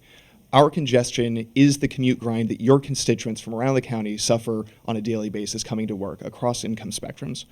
The presentation mentioned congestion relief and helping commuters, but what was missing was explicit support for TMAs, Transportation Management Associations, and TDM, Transportation Demand Management, where the success metric is not necessarily VTA ridership, but the success metric would be mobility and congestion relief. VTA itself suggested this as an important future aspect of VTA, an important area for investment. In the call for projects last summer, Palo Alto strongly endorsed this as much more cost-effective than road widening and in congestion relief. So I would like to see that emphasized as well. On Caltrain grade separation, thank you very much. Palo Alto has 4 at-grade separations, 4 at-grade crossings rather. We look forward to partnering on planning and also on funding for this major investment. Thank you. Eugene Bradley, Peter Leroy Munoz, and Suleiman Ochoa, and Chris Lepe. Morning once again, board members. Morning once again, public. Wow, here we go again. 1976, 1984, 1996. A plus B equals traffic relief. Anybody remember? How many of you remember any of those ballot measures? Raise your hand if you do. Basically, from looking at the proposal from the leadership group, I think a little better can be done. This is Eugene Bradley, Silicon Valley Transit Users.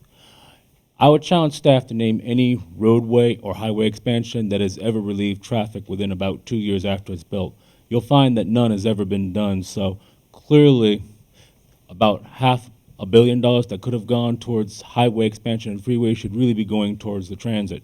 That's been just grossly underfunded for many years, as seen even with 2000 Measure A. I was reading Joe Simidian, and his statistics, it says that 80% of the money that's been raised by 2000 Measure A and the 2008 Measure B have gone to BART. Not very equitable at all for anybody. One other thing, is my minute up? Darn. Okay, thank you. Peter, followed by Suleiman Good morning. Peter LaRoe-Munoz, Vice Mayor of the City of Gilroy. I am here to speak on behalf of the Silicon Valley Leadership Group Plan. Like many of the residents in the City of Gilroy, we commute up to the northern parts of Silicon Valley. I can tell you that my commute averages about 10 hours a week, which amounts to a part-time job that simply doesn't pay very well and isn't very much fun. So certainly I can appreciate this, as do all of our residents. The plan outlined certainly allows for a lot of the regional needs that we have in South County, but also those in North County as well.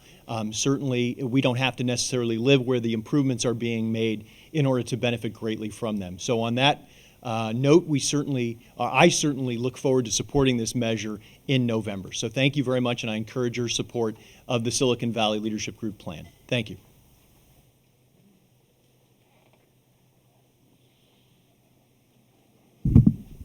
Thank you.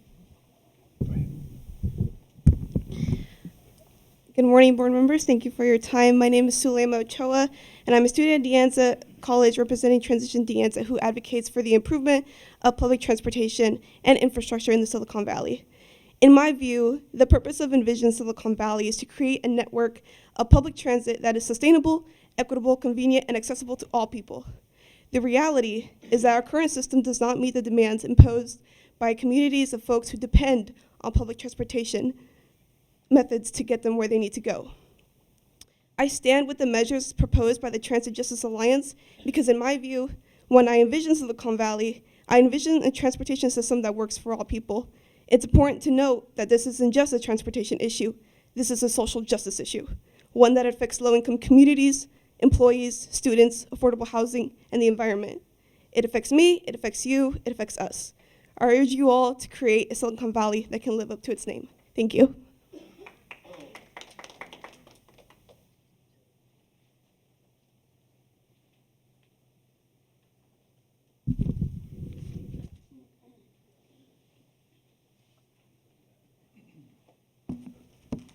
So good morning, everyone. Chris Lepe with Transform. I'm the Senior Community Planner for the organization. I've been working for Transform for 10 years now, and I'm very excited with this opportunity that we have before us. Thank you to VTA staff and board for the public process that has taken place to this point. I am passing around a letter right now that was sent earlier today, which points out a few different recommendations and also observations. The analysis that VTA presented earlier today, while beneficial and a good first step, has some serious methodological flaws. In particular, they do not look at the benefit or impact per dollar spent. So what we did is we requested data, analyzed it, and actually broke that down on a per dollar spent basis. The results show that bus operations and other local transit provide the biggest benefit per dollar spent, as does the bike ped category. However, the highway expressway funding category actually takes us in the wrong direction when it comes to vehicle miles traveled, greenhouse gas emissions, and CO2. Thank you, Chris. Thank you. I'm going to ask Omar Vasquez, Rod Sinks, Akos Sablasley, I'm sorry, Josue Gregorio, and Ria Hutterbird Lowe. Welcome. Morning, everyone. My name is Omar Vasquez. I'm lead organizer with Luna and also part of the TJA. I'm here because I want the board to take as a priority the issues on students, especially the one on East Side. Luna's East Side base. And most of the students on East Side, they go to community college, especially like San Jose City College. And it's hard to commute from this side to there. I see you guys planning to improve the timing, but also make sure they go to the San Jose City College. Also, emphasizing that low-income people have access to buses, and people with disability and seniors too. Please make sure that the buses, like my friend Diana said, it's a democracy for everybody, for seniors, people with disability, low-income people, and for students. Also, please, bring back the day pass. Thank you. Thank you for the opportunity. In this election year in my city, we have a number of citywide initiatives that could either entitle or shut down growth, and congestion is often cited. We particularly need to answer this, demonstrating effective progress in this year on transit. I, as a leader of the North County and West Valley cities, would like to be explicit, if I wasn't before, in saying that we are fully in support of the Silicon Valley Leadership Group plan. Beyond the allocation, essential to us is assurance that key transit parts of the measure will receive full funding, either in an absolute or percentage basis. If future sales tax projections erode, we would suggest that road maintenance takes a haircut rather than key transit projects. We suggest that that would be a category on which you demonstrate flexibility. We're looking for a real mass transit project and dedicated lanes in the 85 corridor. We want to ensure that the valuable real estate isn't taken as an entitlement for new opportunities for cars. We know once it's given, we'll never get it back, and 2,000 cars an hour is a drop in bucket compared Thank you. to the demand. Thank you. Eunice Hernandez to be followed by Josue Garcia, Lou Romandetta, and Matthew, oh, and I'm sorry, Rod Sinks, Kosh, I'm sorry, just, would you introduce yourself? Yeah. Good morning, everybody. I am Josue Gregorio, and I'm here to represent Working Partnership USA's Transit Riders United. I was born and raised here in San Jose and have been riding the bus as my primary mode of transportation since as long as I can remember. My mom and dad have worked 16-hour days my entire life, selling products such as electronics and mattresses at the local Capitol Flea Market and at the Salinas Flea Market, the Big Red Barn. My dad drove, but was usually hauling products from one flea market to the other, making one of his 4 visits to Southern California each week. So that's 4 trips a month to purchase products that he and my family could then sell to make a living here. This meant my mom and I use the bus every day to run errands, go to school, and get to doctor visits. Getting from Story and King Road to Vascon for doctor visits, getting to school on time every day, I go to De Anza, braving the rain at bus stops with no bus shelters, all experiences me and my mom have had to live. Being late, frankly, is all too normal for me. I remember missing a bus one evening and having to walk 4 to 5 miles just to get home. Thank you. Thank you. Thank you for being here. Akush Soboslai. Since the 1980s, government policy has been to, quote, discourage use of the automobile, unquote, and especially to discourage car commuting. This policy was at the federal level, state, and also by Santa Clara County. Anything subsidized is encouraged, including by a sales tax subsidy. For transportation, the gravity model is used to predict vehicle use. It shows that a mere 29% decrease in travel time by adding grade separations or traffic lanes would double the number of vehicles. No sales tax subsidy should be used to increase car usage, as that would be against policies. In 1984, the manufacturing group promised traffic relief to voters, but according to the Mercury News, just 2 years after constructing Freeway 85, traffic was worse than it ever has been in that corridor. You cannot build yourself out of Thank you traffic very congestion. much. I'm going to invite up Eunice, Josue, Lou, Matthew, and then Ria Hudabar. Oh, I'm here already. Oh, great. That's no problem. Welcome. I'm Ria Hudabar at Low. I work for Nelson Nygaard. I'm also a resident of Sunnyvale. I'm excited and grateful that you've done this effort, and it's been very comprehensive. And I'd like to stress the importance of selecting evaluation criteria that accurately reflects your goals, because what gets measured gets built. I question how a few of the evaluation criteria have been selected. For example, under the category of enhancing safety, what evidence is there to suggest that pavement conditions are a key metric? I have not seen studies that indicate that smooth and comfortable pavement, while it might be useful for other things, is an important factor in reducing the number and severity of traffic collisions. But I have seen studies about vehicle speeds. Under the goal of expanding transportation choices, I would also suggest that managing travel demand and closer parity between total travel time, that includes weight, access, and in-vehicle time, is a more specific measure than just increasing alternative modes.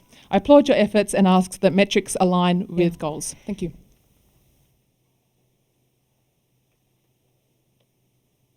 Good morning. My name is Eunice Hernandez. I'm here as a public transit user and as an advocate for students low-income bus riders, seniors, persons with different abilities. I ride Caltrain every weekday and VTA buses as well for my last mile and to off-site meetings. On Caltrain, I see mostly tech workers and other mid to high-income riders. Caltrain fares are simply not accessible for low-income riders traveling more than 2 zones daily. On VTA buses, I see mostly seniors, students, persons with different abilities, low-income riders, and people of color. These are the riders that are most dependent on public transit, yet their needs are oftentimes an afterthought.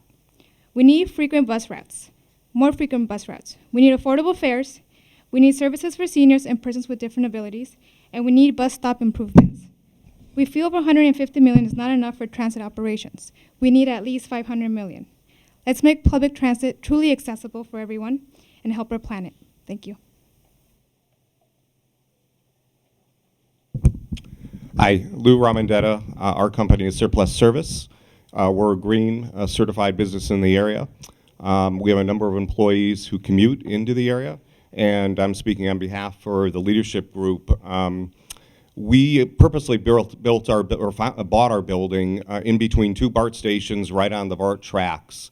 I have a new car that I just purchased in December, which now has 8,000 miles on it. I would love to be able to leave that car in my parking lot and take BART to go wherever I want to go. I also have a son who just got back from doing a semester abroad in Europe, and he was astounded by where he could go with a train. So we would love to see that type of a program here in the Bay Area and Silicon Valley especially. Good morning, Josue Garcia with the Building and Construction Trades Council. We are here in support of the recommendation for the for what has been stated before, traffic improvement, safety, fixing the road. So we are in support, but also I want to mention an added benefit. Remember that this bond will bring good jobs for our community, good paying jobs for construction workers in Silicon Valley, and also opportunities for construction companies. So that is very good. And one last thing I want to mention that builders, developers are asking our members, construction workers, to use public transportation, because when we build, they don't have parking anymore for the construction workers. So that's very important. We met with Stanford and with Apple, just to mention a couple of the builders, and they are asking us to use public transportation. So this is going to be good. It will create jobs and it will help traffic. Thank you so much. And Matthew Reed has the last word. So no pressure. No, I'm kidding. Come on up. If there's anybody, yeah, he is Matthew. He is Matthew Reed.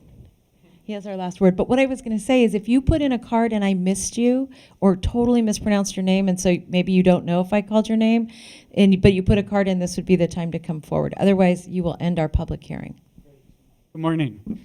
My name is Matthew Reed. I'm from the Sacred Heart United Seniors Action Committee. We believe seniors deserve the opportunity to be active members of our communities, and we are members of the Transit Justice Alliance. In the last 10 months, we've given presentations on the sales tax measure to well over 1,000 seniors and gathered signatures from over 350 individuals supporting our efforts to secure additional funding for senior transportation. The impact of senior transportation subsidy programs is increased mobility, which keeps seniors a part of our community. We need to invest a small amount of real long-term transportation money in senior transportation. The need will only increase. We urge the board to make a commitment now to include senior mobility in its plans for the tax measure. Thank you. So thank you everyone who came and spoke, and I'm just going to do a universal apology for mispronouncing your name and cutting you off, but thank you everybody we got that done in a little over an hour, and I think we got actually a little longer, but great information for the board. A couple things I wanted to remind my colleagues, that we're being webcast and these mics are not picking up, so if you don't hear your voice being picked up, if you could pull it more closely to you. And for those of you in the audience, if you ever can't hear us, if you could just put your hand up so that we make sure that the discussion is really inclusive. So what I'd like to do is make sure that any comments or questions that our board colleagues have to respond to the 3 questions that have been raised by the by our staff. If you would like to begin that now, and I will begin with Mayor Liccardo. Thank you, Madam Chair. Happy Earth Day, everyone. As we celebrate our efforts to combat climate change and global warming, we're doing so in a room that's cold enough to hang meat. I'm sure there's irony in that. But I really want to thank everyone who came out from the public, and not just today, but we've been involved now in this process for many months through the Envision process, and we've had an awful lot of input from members of the public about the fundamental needs we have in our county to improve mobility. And I think what we have come up with here, I think collectively, and I know there's been a lot of folks who have been participating in this effort, is really a comprehensive and collaborative result that is going to really improve mobility for the county in the decades ahead. So in response to the questions, I believe, yes, we absolutely do have the right categories. In response to the question, do we have the right funding amounts? I think for the most part, I think we've got it right.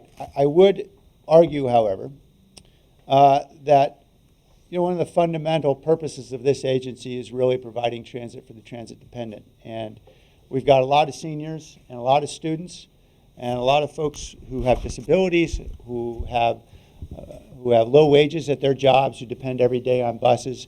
And I do fundamentally agree with the many coalition partners that came forward from the Transit Justice Alliance, who believe that we need to have at least a $500 million to $500 million to improve core bus service, core transit service. Certainly the polling that we see and that Carl Gordino demonstrated to us supports that as a top priority, one of the top two highest that was supported in the polling. The work we're doing now with Garrett Walker, I think, is certainly supporting that, the need to invest in those core lines. That frequency really is the critical indicator of ridership. And if we can boost that frequency, that's going to really pay huge dividends for mobility countywide. So I would argue we do need to get to $500 million. But I think fundamentally we've got the right priorities and the right funding amounts.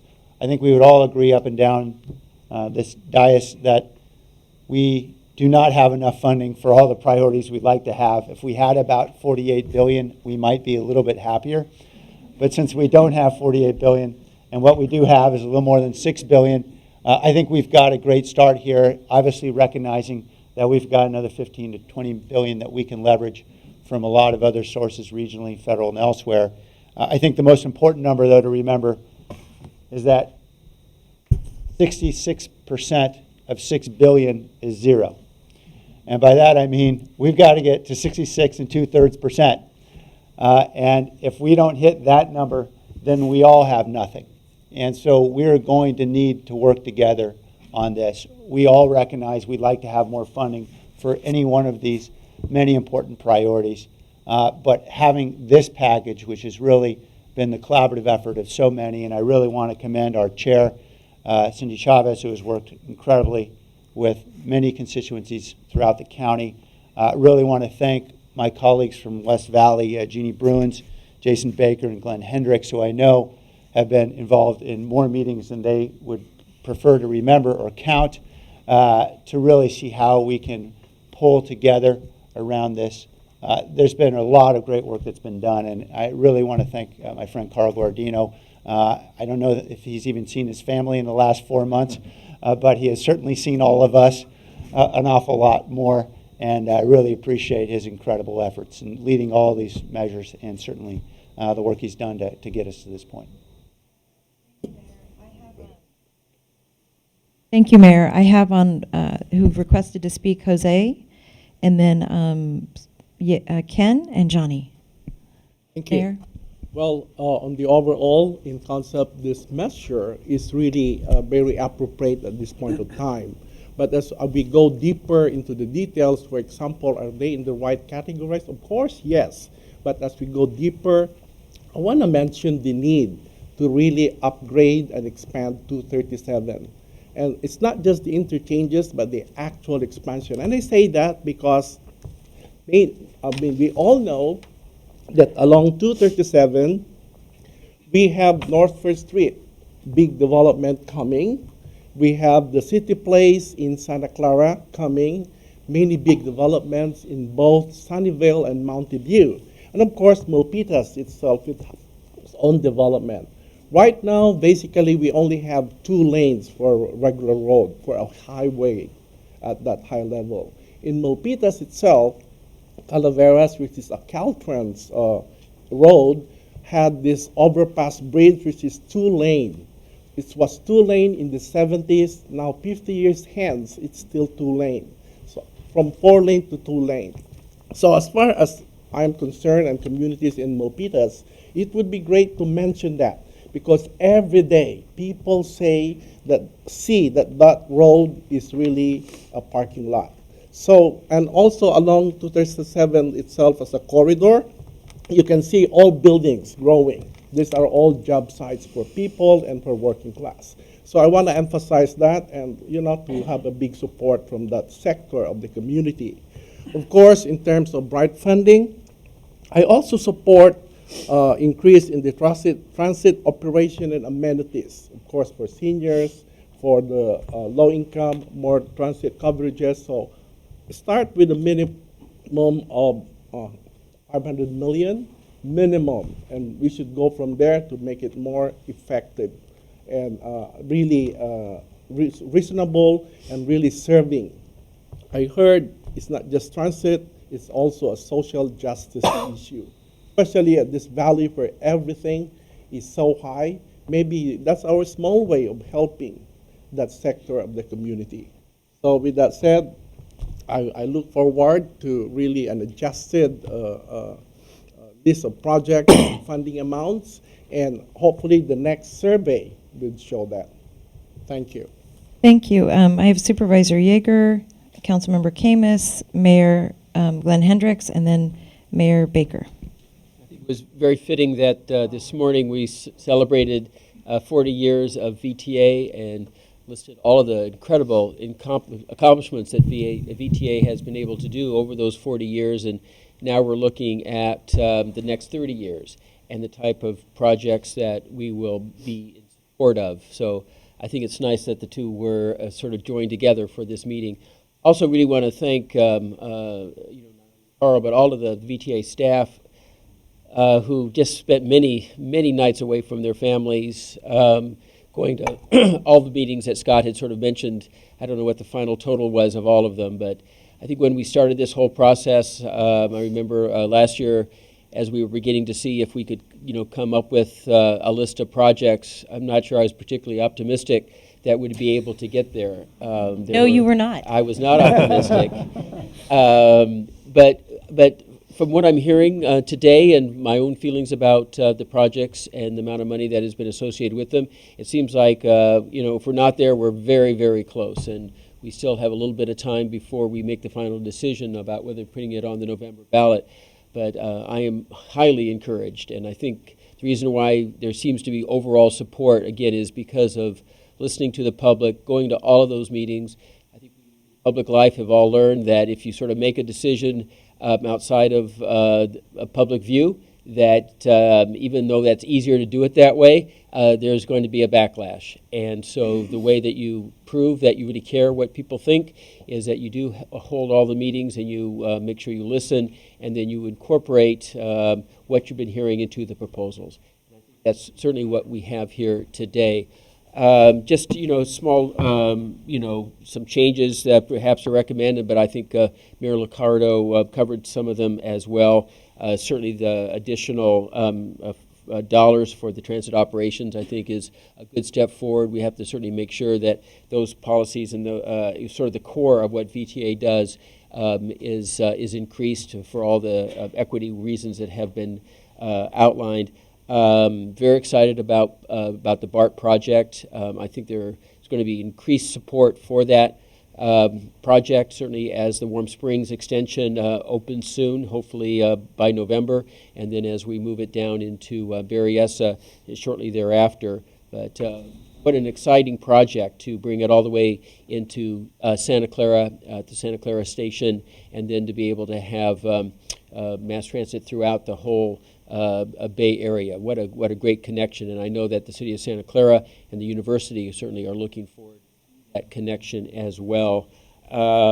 I know that, having served now on Caltrain for a mere 15 years, it seems like this now will be the next step for us as well, as it is with all of these. Have the right amount of dollars there, not only for the operations, but for the grade separations. And we'll really have to call upon the cities that are in the corridor to make sure that we work with them and also strive to be able to get the match to be able to do that work.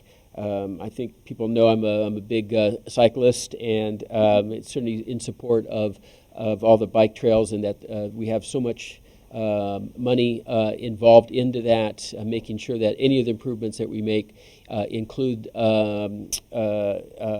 access for bicycles. I think is just going to make a big improvement. So I could mention some of these other projects, but really I think we're just about there. And again, I really want to thank everybody who's been involved in that. Thank you.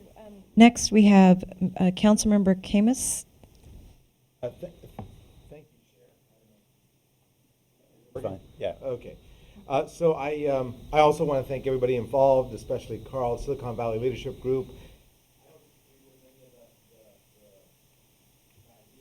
Up by the Silicon Valley Leadership Group, Advisory Board, or the VTA staff. They all have great goals in mind. Many of us, I share many of the things that are discussed about public transportation, the need for to help seniors. I totally believe in all of that. But what Carl also said is that we're only aiming at 5% on this measure. Put that word out there. That's a losing proposition. My San Mateo and Alameda did taxes. They allocated 22% to 30%. That sounds better to me.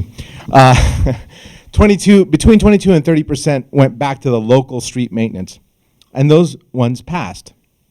So my hope is that we consider anything past the 6.1 million to go back directly to local governments to help them fix their streets. Why? Because people trust their local governments a lot more than a larger entity.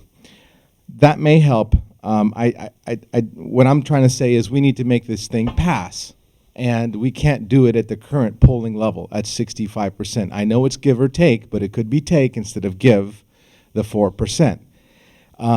So statistically, I think we need to do a little bit better to convince the public about where their dollars are going to go. So if we say 19%, that doesn't sound good, as like maybe 20 or 25% needs to go into local street maintenance. And once more, I have to say that I don't get a lot of calls about buses. I get a lot of calls about traffic. And so if you're not addressing their key concerns, we're not going to get their support. And that's where my concern lies in this measure. Again, I agree with all the goals. I'm not disagreeing with anybody here. I just want to be sober about the way we pursue this measure so that it has the best possibility of passing.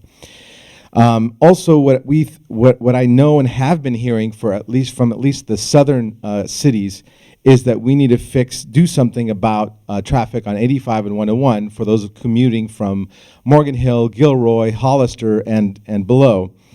One of the things that I have not heard and would do a great job is to extend Caltrain service down to those areas so that we can pick up more of the commuters south of San Jose. At least get it down to where we're building 3,000 homes off of Cottle. That way they can at least get into the park and ride ride from South San Jose. So I want to do whatever we can to relieve congestion from where it's coming from, which is mostly south of San Jose these days, because more people are finding it easier to afford homes in Morgan Hill and Gilroy and Hollister and what have you in the southern areas. And I also would think about ways to relieve traffic congestion by looking at overcrossings and making overcrossings also eligible, because they tend to interchanges and overcrossings tend to make life miserable getting off or on ramps and what have you. So I'm hoping that what staff can come back with, making at least overcrossings eligible for these dollars. But what I'm trying to say here is I want this thing to pass. I'm supportive of it. I've endorsed it. I've publicly, it's been, I'm not one of those people who loves to tax, but I am supportive of this because I don't think the federal government is helping us out enough. So, but what I do want is if I want to put my name behind it, I want to make sure that it passes.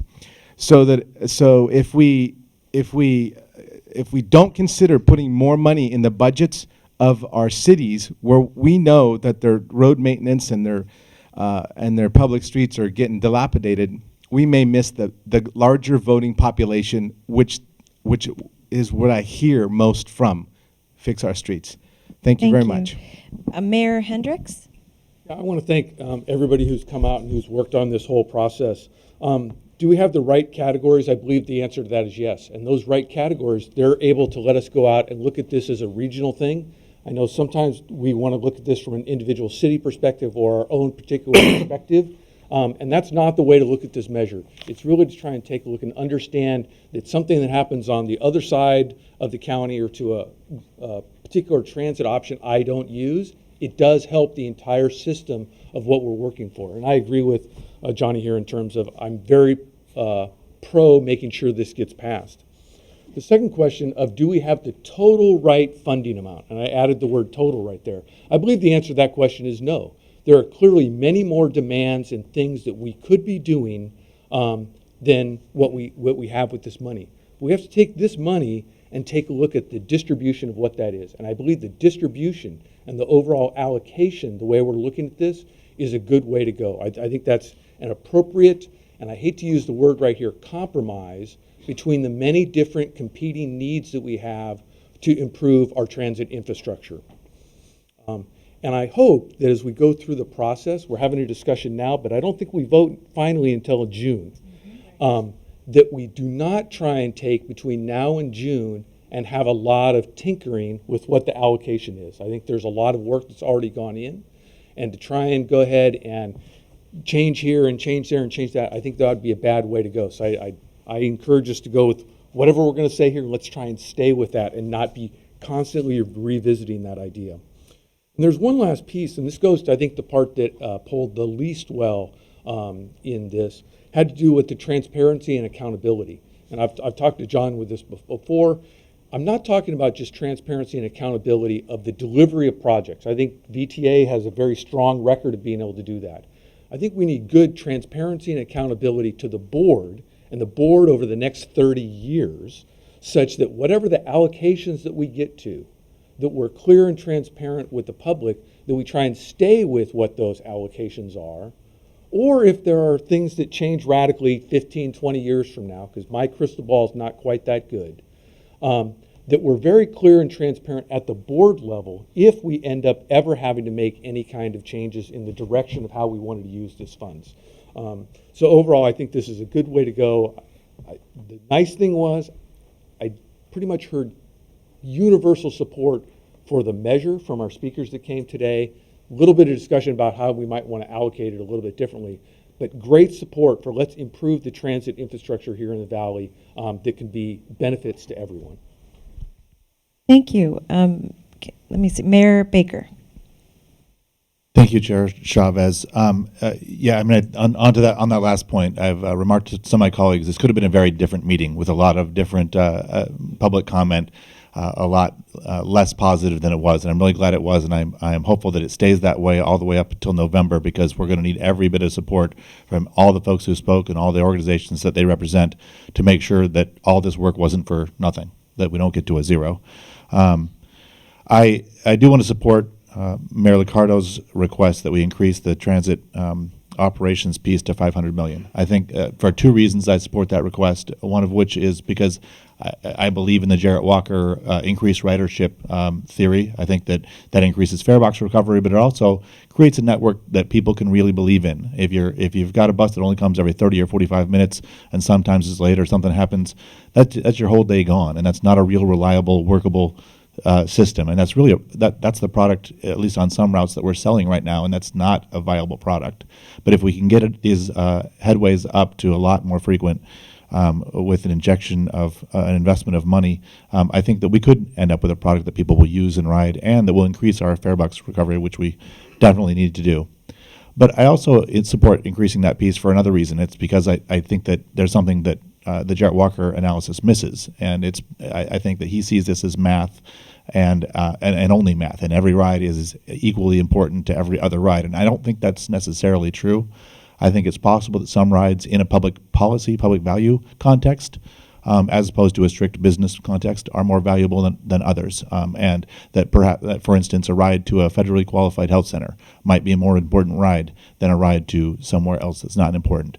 A ride for a transit-dependent person might be a more important and a more valuable ride than another ride, and that should be taken into account into the math. And so I think that this investment of money helps us take that into account and helps us really both increase the ridership and the fare box recovery, but not decrease those critical rides.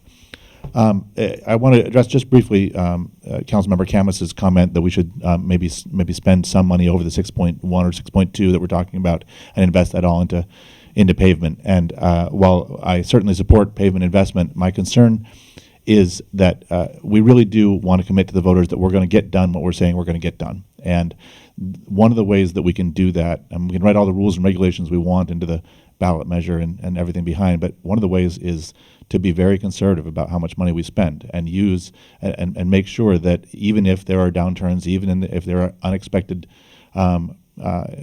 problems with the economy, that we haven't spent up to every bit that we estimate will happen, even if the estimates are higher than they should be. And so I'm much more comfortable with the recommendation from staff. There's just two more items I want to mention. First of all, I think that there is two pieces of unfinished business from the last measure, and part of that does have to do with downturns.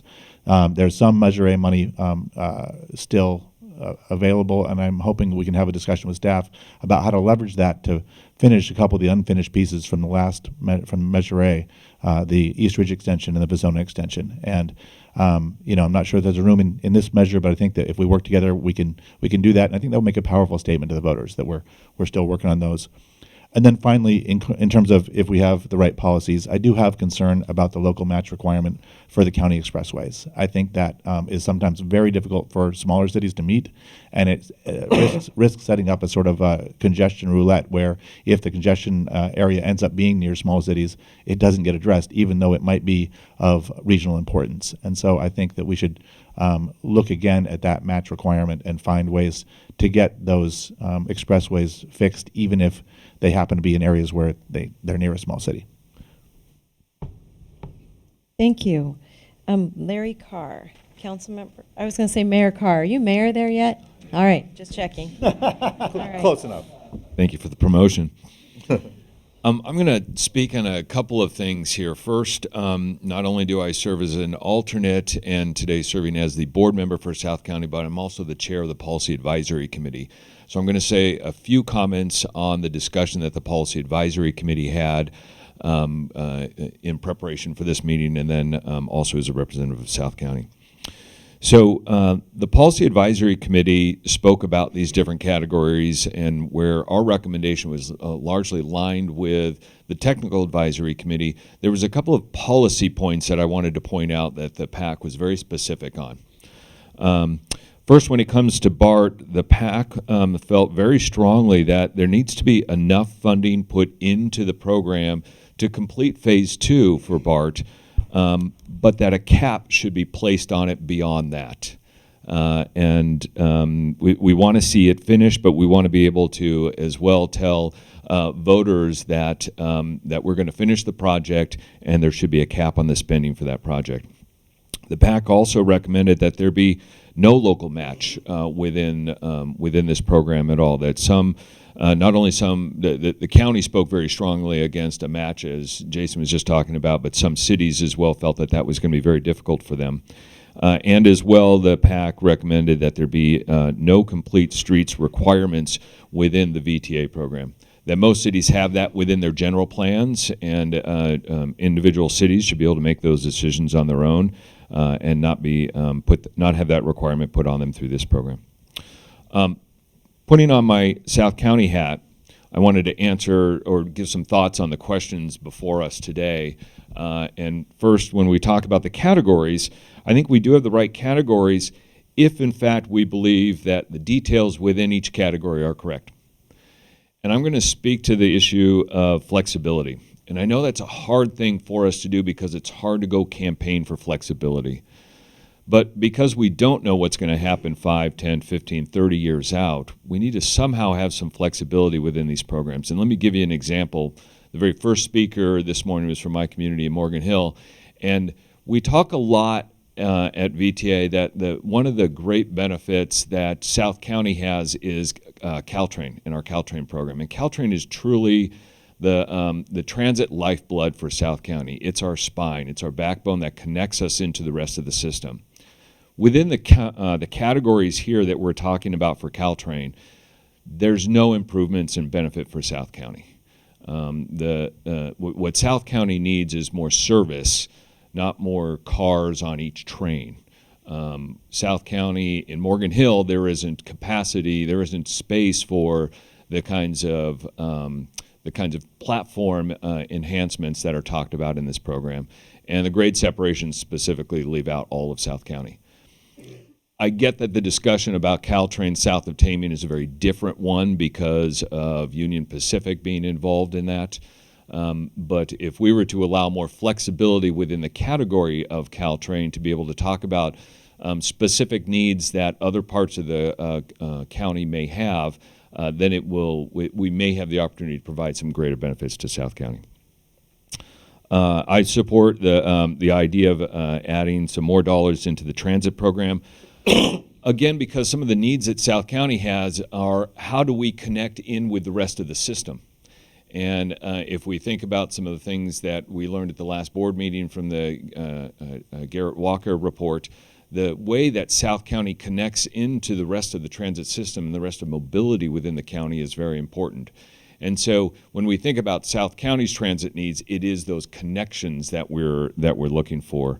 The bicycle program provides some of those for us as well, but again, because of some of the length, it's not always as beneficial to us.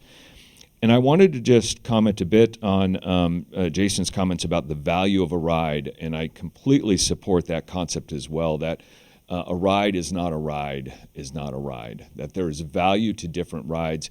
And for us in South County, the length of that ride is what is so valuable. And our friends at Caltrain know that the riders that get on in South County ride it the furthest of any places throughout the whole system. And so the value of that ride is far greater than perhaps other rides and other ridership. Thank you. That's one of our new fun facts. Everybody's going to be repeating.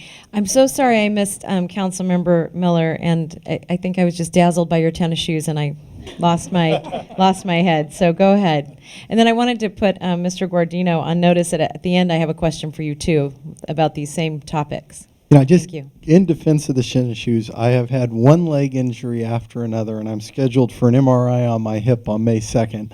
And so I will continue to wear tennis shoes in hopes to protect my personal mobility the best I can. He's encouraging me to do the same. I think that's right. Okay. We're all getting older, but I don't mind wearing tennis shoes, so there you go. You know, First, I want to agree with everyone up here who has spoken, and I want to thank all of those who've done years of hard work to bring us to this point, which I think we are very close to a great answer. But I want to step back and just point out the obvious.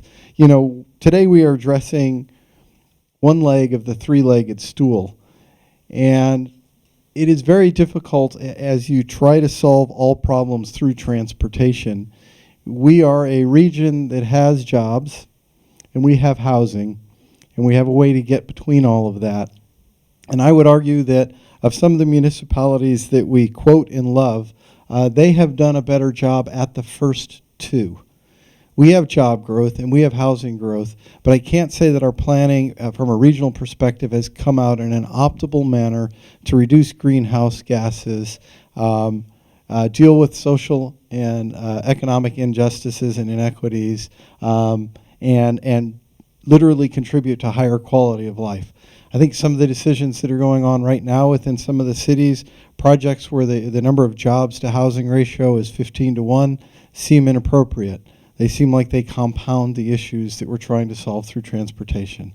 So We're not solving that problem here today, and we're probably not should even discuss it, but I just had to put it on the table because it is one of those fundamental truths that unless we can put our hands around land use, you cannot bring 10,000 jobs to a city and then say we're not going to build housing.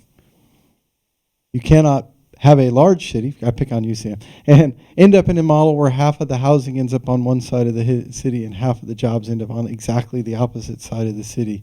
But yet that's what we have done in our creativity in the Valley. That said, back to this measure, 3 items that were raised. Do we have the right categories? Absolutely. I think we've done a very good job with the categories. I need to respect the comments that were made before. The details matter, and they're going to matter a lot. The funding amounts. Do we have the right funding amounts? Yes. However, I want to pile on transparency here for a minute. What happened in some of the last ballot measures was we funded a certain amount of money. Maybe we overestimated by a factor of 2. But then we immediately had to securitize that cash flow so that we could build a BART system, which then when you do the reverse analysis later, it looks like BART got a disproportionate share. So I actually think we should be coming up with sort of a plan. And I see the $6 billion going into 3 buckets. One bucket is the operations, which will be paid out sort of annually for 30 years. Your local streets, our operations stuff. That's very straightforward. The other end of the spectrum is that we choose to securitize right away so that we could undertake a large project. And I'll just pick one, and I don't mean to imply it's the project, but let's say we choose to do the big project on Lawrence Expressway first. Clearly, we're not going to wait for 8 years to save up the money to start construction. We're going to go out and we're going to float a bond that will be funded from this money. I think that order and what things are going to be funded through bonds, what things are going to be funded by saving up, and what things are going to be flowing on a yearly basis is probably important for transparency to declare up front. Because how you finance and how you fund will greatly affect what's going to be brought to bear for the citizens at any given point in time. So under this second category of do we have the right funding amounts, I'm comfortable, and I'm comfortable with the additions to get us to the $500 million for transit operations. I am slightly uncomfortable about a lack of transparency of order of execution and how some of the specific projects would be funded. And I think it would behoove us to have at least one pager that started to explain some of that. And then I'm going to work my way down a little bit. Do we have all the right policies? I believe in the intent that we should be trying to highly leverage all of this money. I am concerned in each category that the blanket statement of 20% match may or may not be fully appropriate. I believe that the way that we've dealt with this, and we've dealt with it very effectively at VTA in the past with past projects, is in the actual criteria. For some projects, there is a minimum match.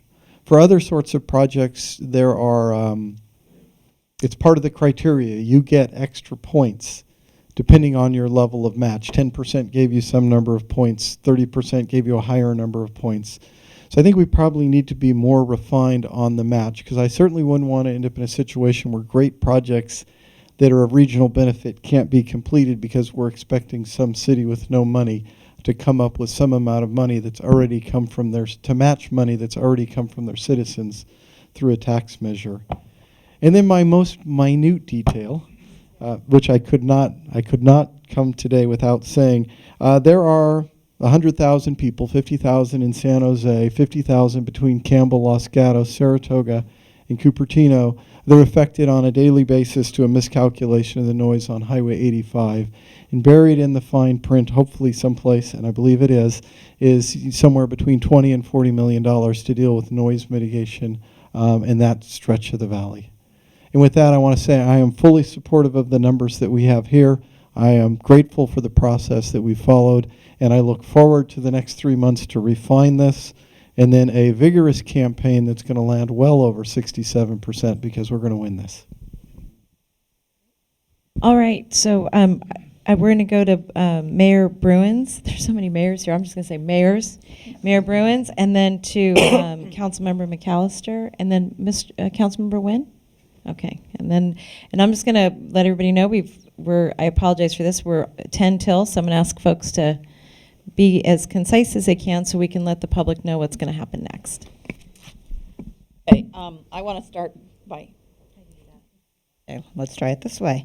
Okay, I do want to lend my thanks to everybody that's involved, starting with everybody who chose to turn out and spend this lovely morning with us here, and then all of the electeds across all of the cities, and definitely there was a lot of energy that has gone into this, a lot of thoughtfulness going into this, the collaborative approach. Silicon Valley Leadership Group, thank you.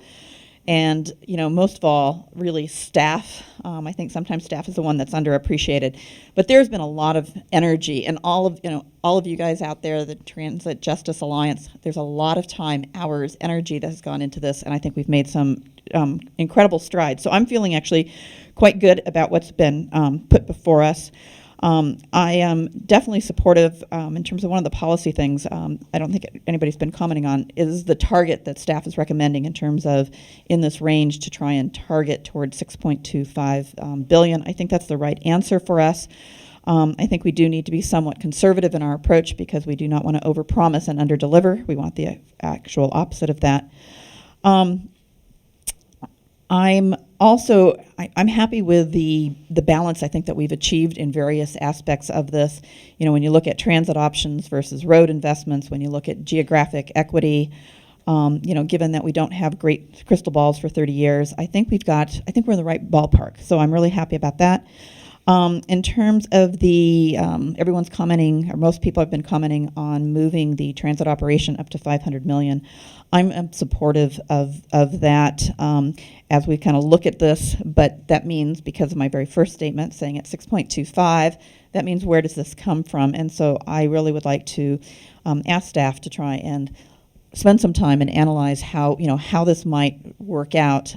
At the same time, when I say that, $500 million for the sake of $500 million is not good policy. It may be politically correct, but so again, I think we need to give staff a fair chance to try and look at this. So again, I support the idea of going to 500 million, but we need to look at how we're going to do that. That's operational, so we can clearly spend that. Where do we take a haircut? In terms of this whole match thing, I think there's enough questions in terms of trying to understand that. But again, I think staff's recommendation is that we take that to the TAC, and really through the TAC, I think that's the body that really should be wrestling with this and trying to understand all the different geographical issues, et cetera. When you're looking at transportation solutions, because a expressway, one of the projects might be along my community, for example, as a small city representing Los Altos, but any of the small cities in our county have that same thing. You know, we're a bedroom community, or a whisker above a bedroom community. The expressway is next to us, but we're not the jobs and we're not the housing element. So the matching, I think we have to be broader than what the project abuts to and looking at what we want to do. And the other thing that I really would like to throw out and ask maybe staff and the TAC to noodle on a little bit more, I'm going to have my own little pet one. And when we look at the amount of money we're putting into the bike ped, I think this is fabulous. But it's kind of like there's two different elements in a gross sense. One is, this kind of the bike connectivity and making it truly a transportation solution in our valley, a mode shift. But to me, separate from that is the suggested routes to schools. And so what I would ask is there some possibility or to entertain the idea, again, with the experts, can we take that money and like we do with pothole money, there's an allocation, can we take a portion of that money and move it over, particularly for the safe routes to school side, to say we use maybe an allocation formula for that, and then the competitive grants for the others.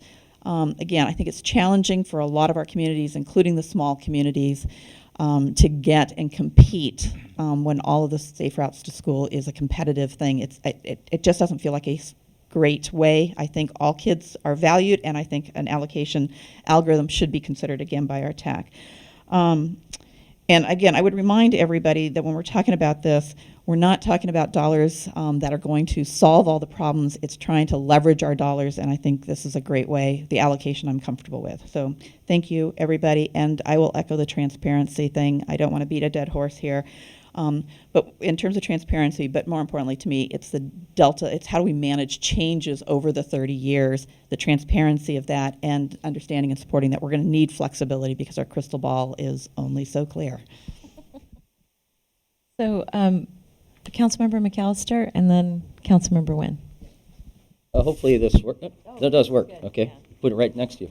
To the chair's remarks of trying to be concise, I will concur with the rest of the panel up here. It's sort of nice to speak at the end because everything is said. So it allows me to focus on a couple of items that are important to North County and West County cities. We came together, Mountain View, looked at what was happening with the congestion along 85 and convened 8 cities to come together to study a common goal to try to reduce congestion, reduce greenhouse gases, and improve the quality of life.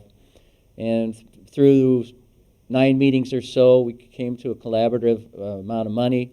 We were then approached by Silicon Valley leadership to work together to find out what would be a measure that all those cities could support and that would help to Mayor Liccardo's is passed 65% of nothing is nothing. And so we came back and forth and discussed what we felt was right and what were priorities for the North County, West County cities to see how to match mass transit to where the jobs were, the jobs growth were. Because Mountain View is going to be adding 20,000 jobs, Sunnyvale is going to be adding about 40, and Santa Clara is going to be adding about 40,000 jobs. So we're looking at about 100,000 jobs over a period of time. And we needed a way to get our folks around the valley. These other categories are important, but we felt that transit over the long term is probably one of the biggest things that we were concerned about, the climate and getting people out of their single occupancy cars. And hopefully we will be doing that. I concur with the mayor of Milpitas that 237, while it was not particularly addressed here, that's going to be a huge concern of the transit for most people.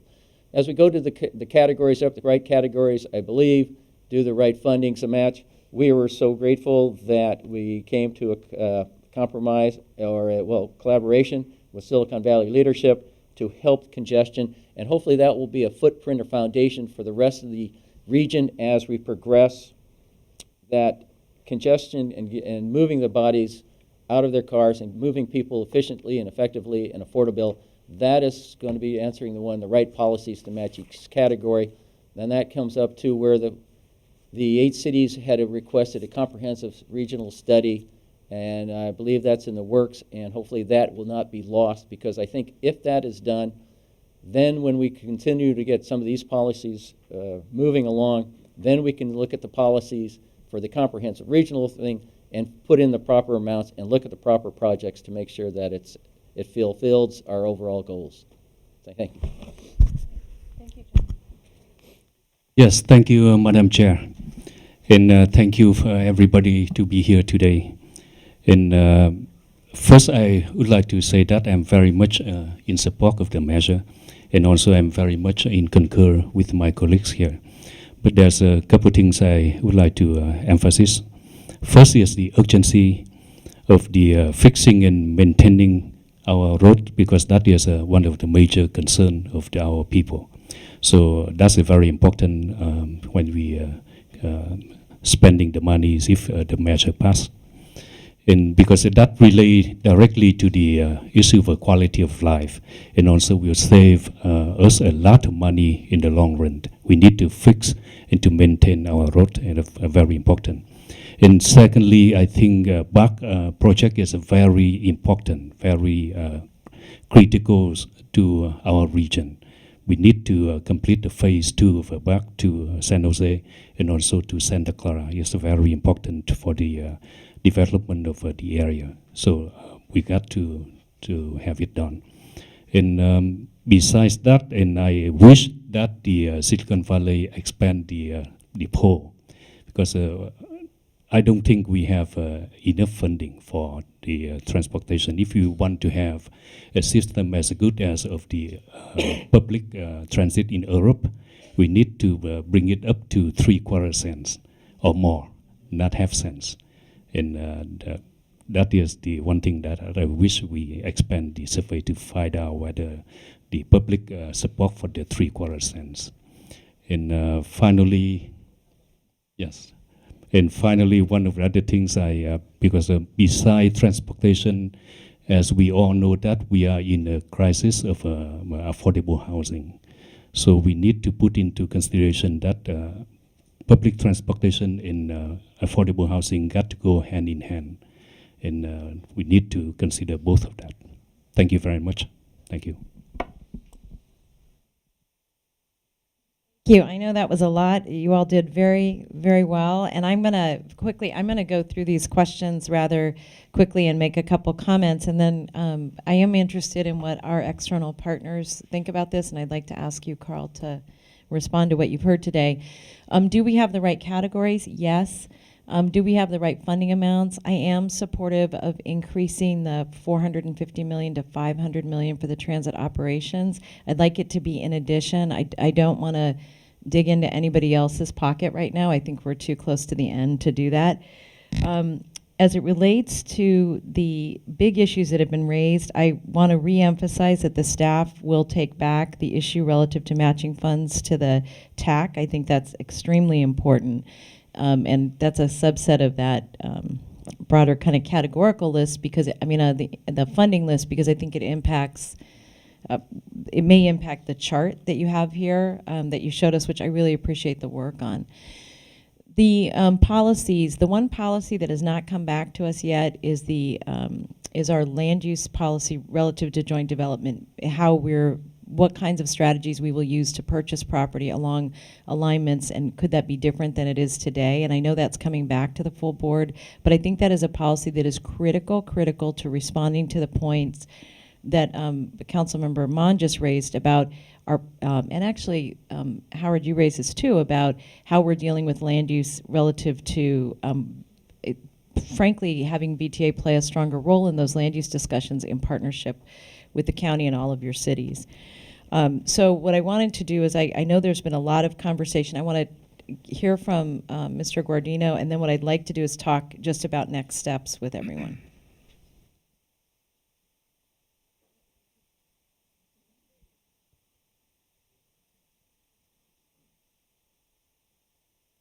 John, thank you for giving up your seat and for letting me take your cell phone as well. Chair Chavez and members of the VTA board and alternates and staff, thank you for allowing us to be your partner again on what could be a historically important effort to improve our region.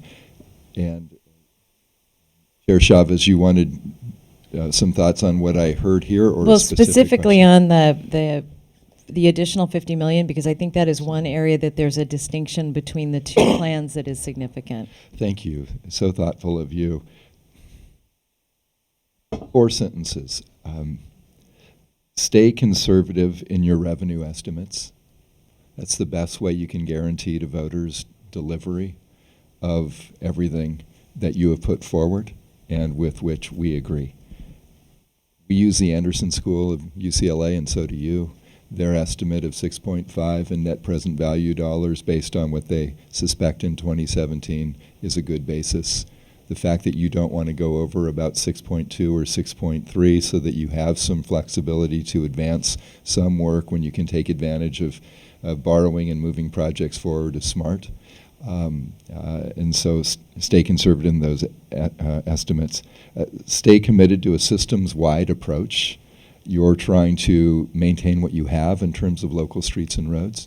You're trying to have meaningful traffic congestion relief throughout the county. And you are trying to have transit alternatives and mode shift whenever that is cost effective and can work. Stay specific in the use of our taxpayer dollars. We're an engineering culture. Howard knows that with 14 patents. 15 you show off. All right. By the way, for the record, I'm within 15 of catching him. And then finally, let's stay true to our values. And it was wonderful to hear Mayor Liccardo's comments and Mayor Baker's comments, and echoed by so many others. Over the 30-year life of a measure, staying true to the Anderson School's conservative estimates, could the leadership group be comfortable with moving from 450 to 500?